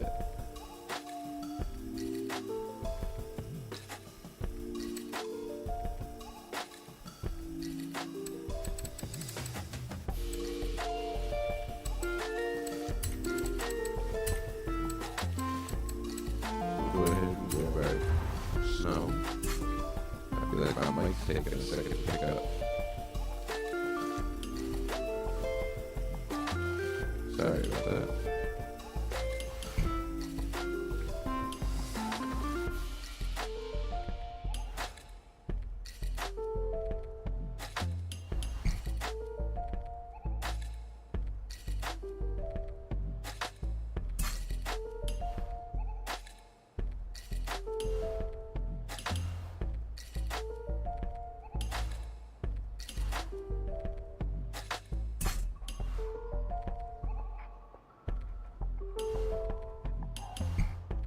have this run down the slope of the mountain. Seems a little high, so we'll toss this in. Perfect.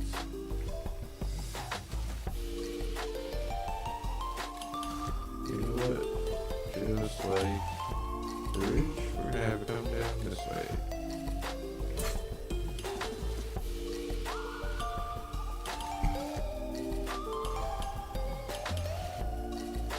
We'll turn the opacity down so that way kind of looks like it's diving into the shadow.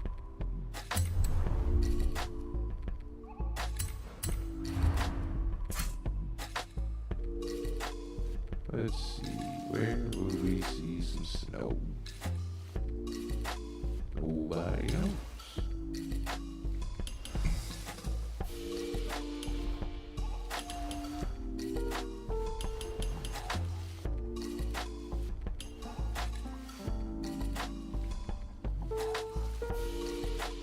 I'm gonna try to stay away from doing like snowy mountaintops. I wanna kind of stick to the Bob Ross, just painting the snowy ravines.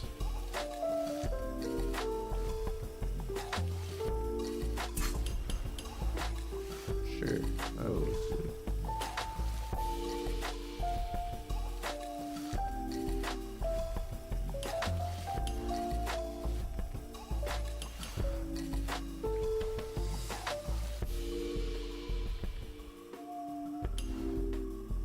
This shape wants to turn into a rectangle so fast.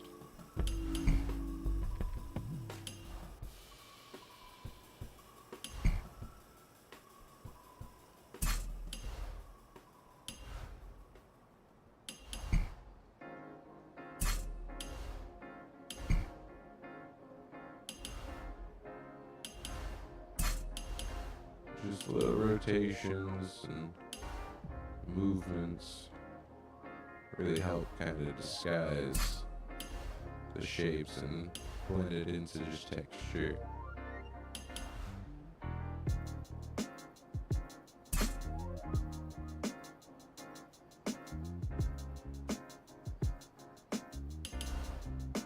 Let's see, let's add just a little patch right up here.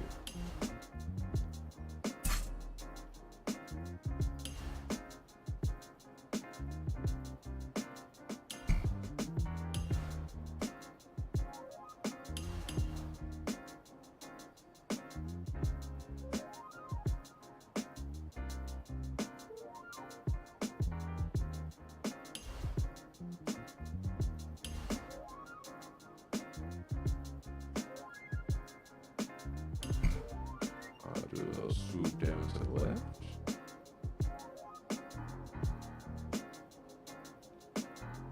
Or actually, go up in here, go like this.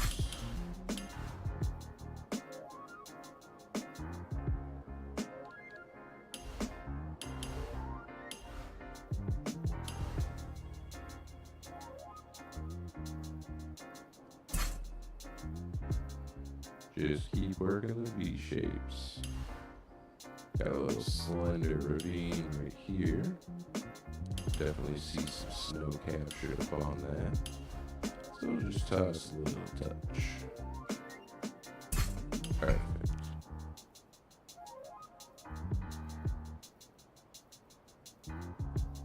Those seem pretty steep. Put some right here.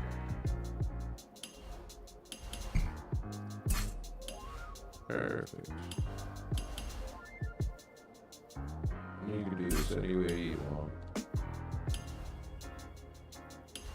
Go wild. Go crazy.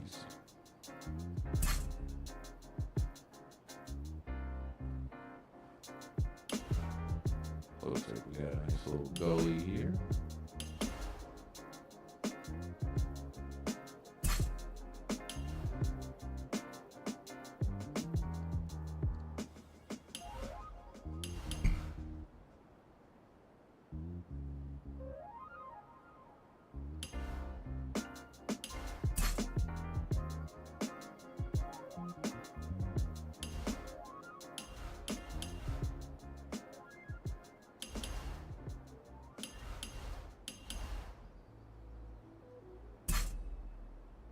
Just a patch of snow. So it looks like I pulled this mountain into the front. So let's add a sliver of snow here.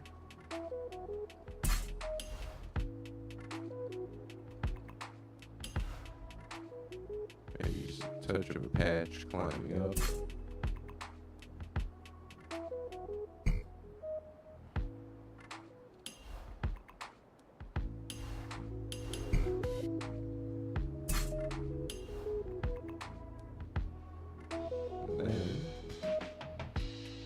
We go like this. And we come around. If I get the shape to work. There we go. Kind of looks like some glaciers running right on the ridge coming down. And this should get all blended out, if not covered up by 4 mountains.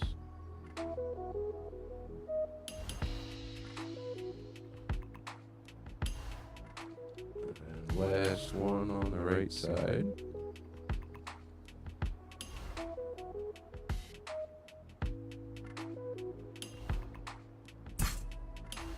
Go like that.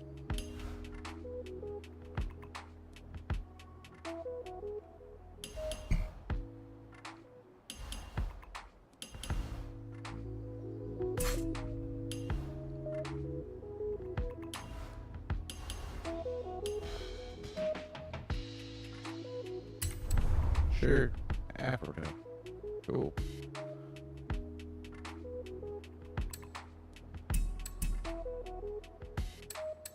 Group this whole side just to kind of organize things, get them out of the way.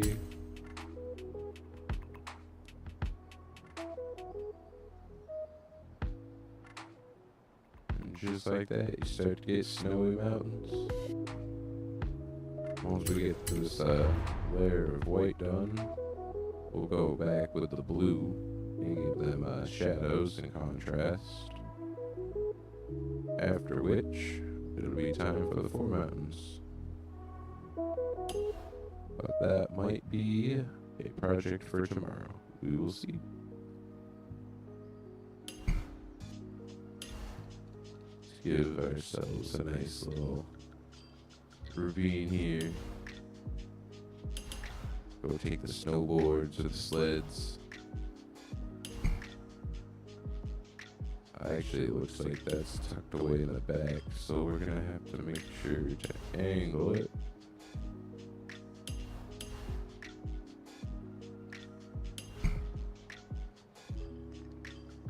Maybe actually, there's like a circle.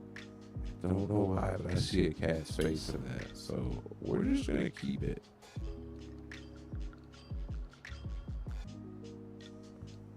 Maybe have it a little bit higher. I want to try to keep this black or dark outline here showing. That contrast is just going to add more depth to the paint.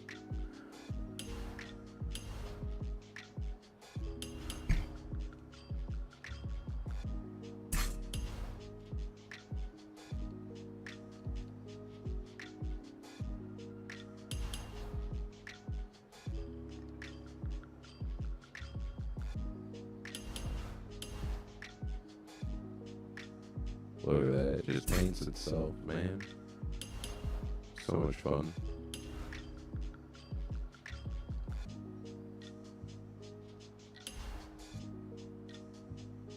And let's keep on with this theme of this angle. Kind of like it.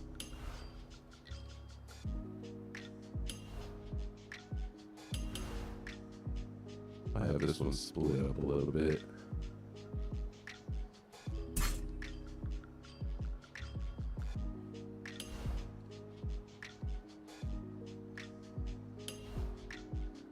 And as you work your way along, you just keep creating more depth and layers to your paint. People are gonna ask you how you did it.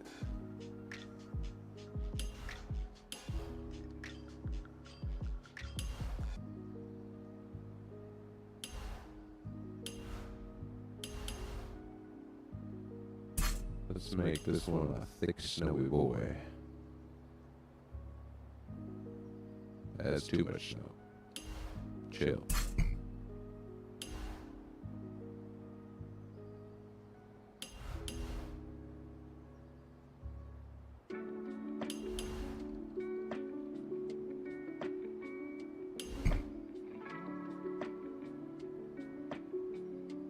Leave a little bit of that top showing through.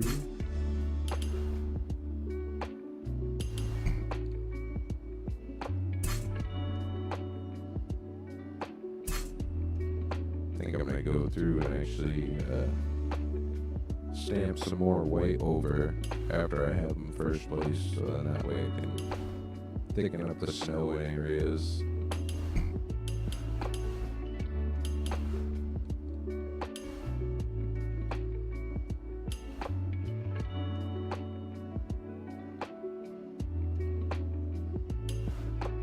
Little too much.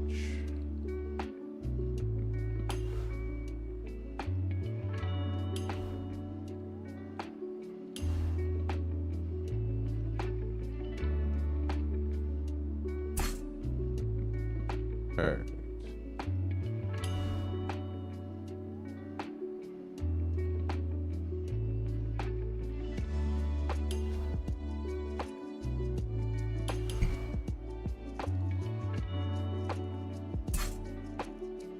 Just leave that one there.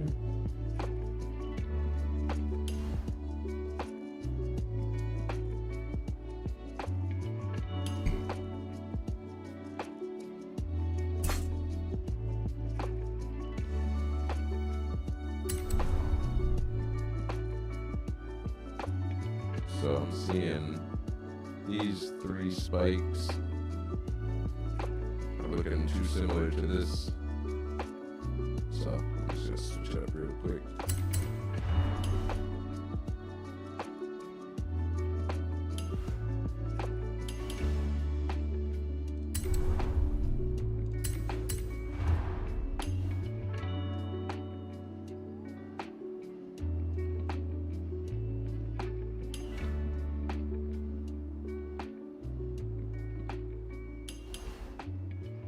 Another thing I'm doing is I'm trying to line up the angles, because that's all mountains are, is there's just a bunch of angles.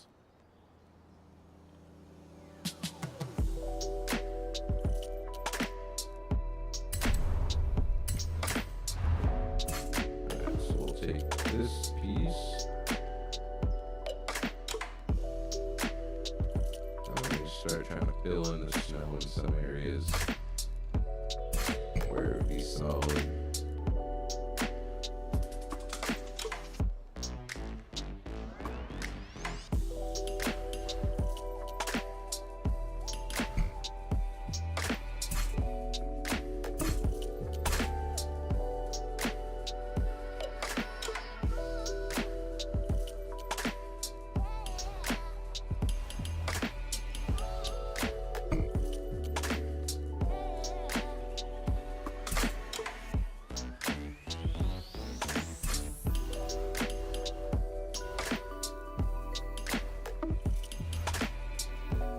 Just trying to keep in mind where little ridges would be holding the snow, and what's going to be steep, having the rocks show through, because that's what gives you that texture.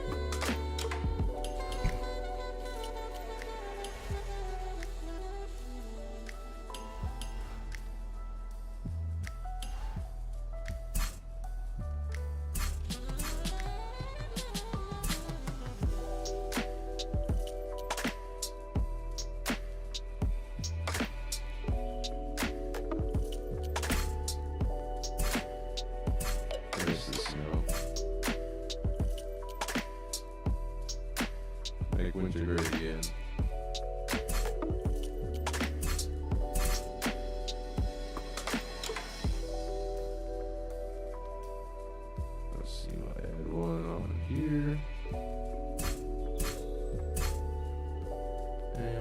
this one damn long, I forget.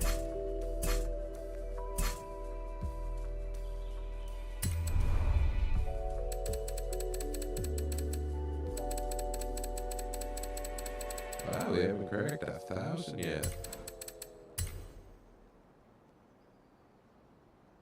Almost there.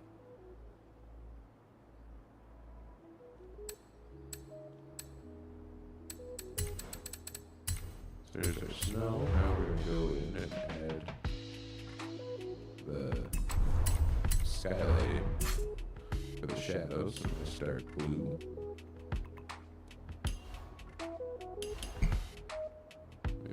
That one's a little hard because it's directly under it. So we'll do it right where it splits.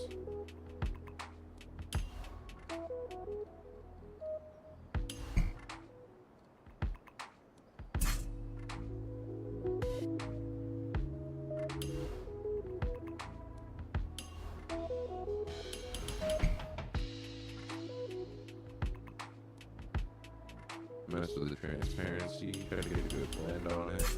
You don't want it to overpower.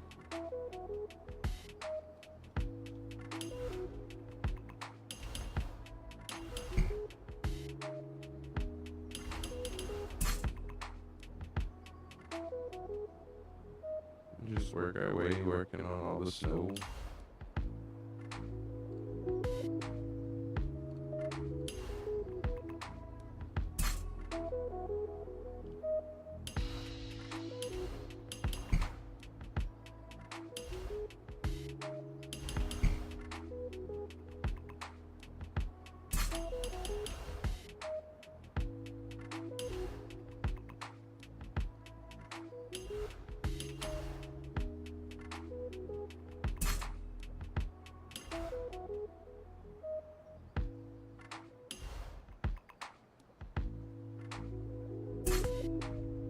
Just for giggles, let's add some up here.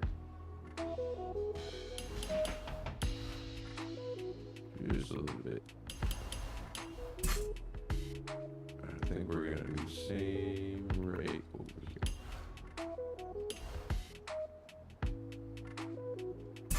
Alright, now we work on the left side.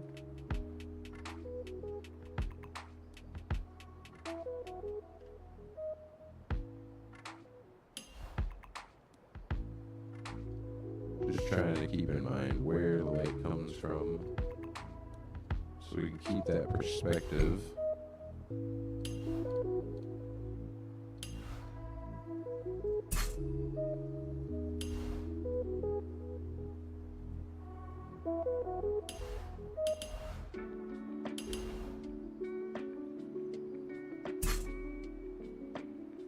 Now it looks like this little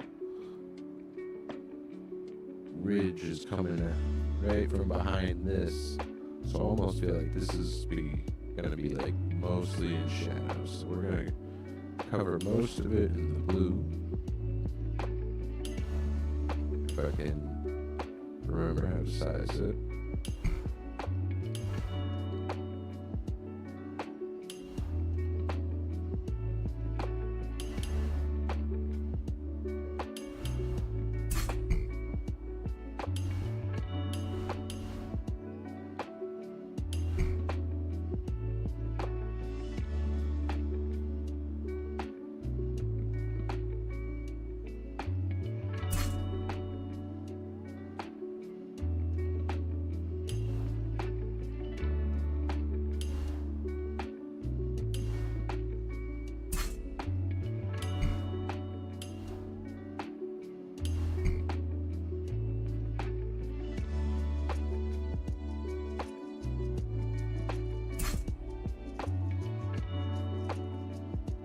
So this side of the mountain is going to be in the shade.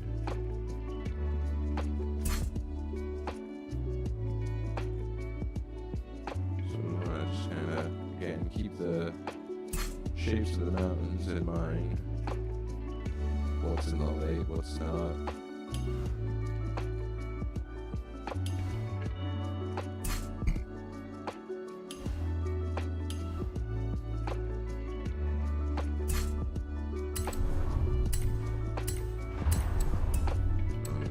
back up to keep everything nice and organized. Still haven't busted 1,000 layers. Wow.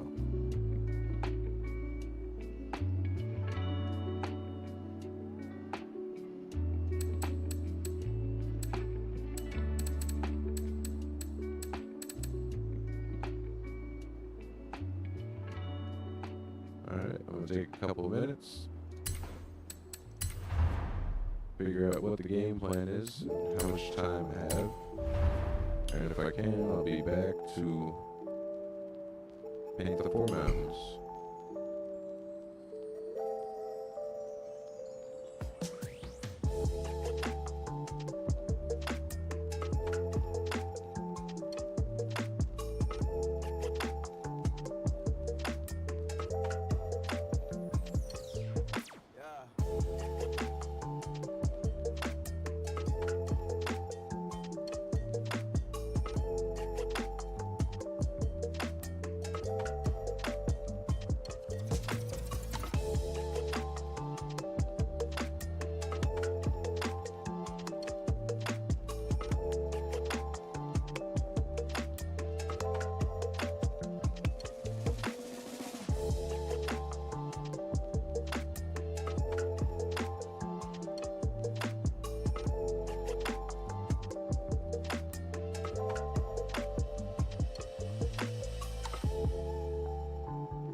So it does look like I'm going to shut the stream down. I'm going to end it here, come back tomorrow. Get the foreground mountains painted in with their colors and highlights, and then move on. Might even be able to finish the paint, or at least finish this side tomorrow. So, thank you for the viewers that stuck around. Glad you're interested in learning how to paint some pretty cool stuff in Forza and have some fun with Bob Ross.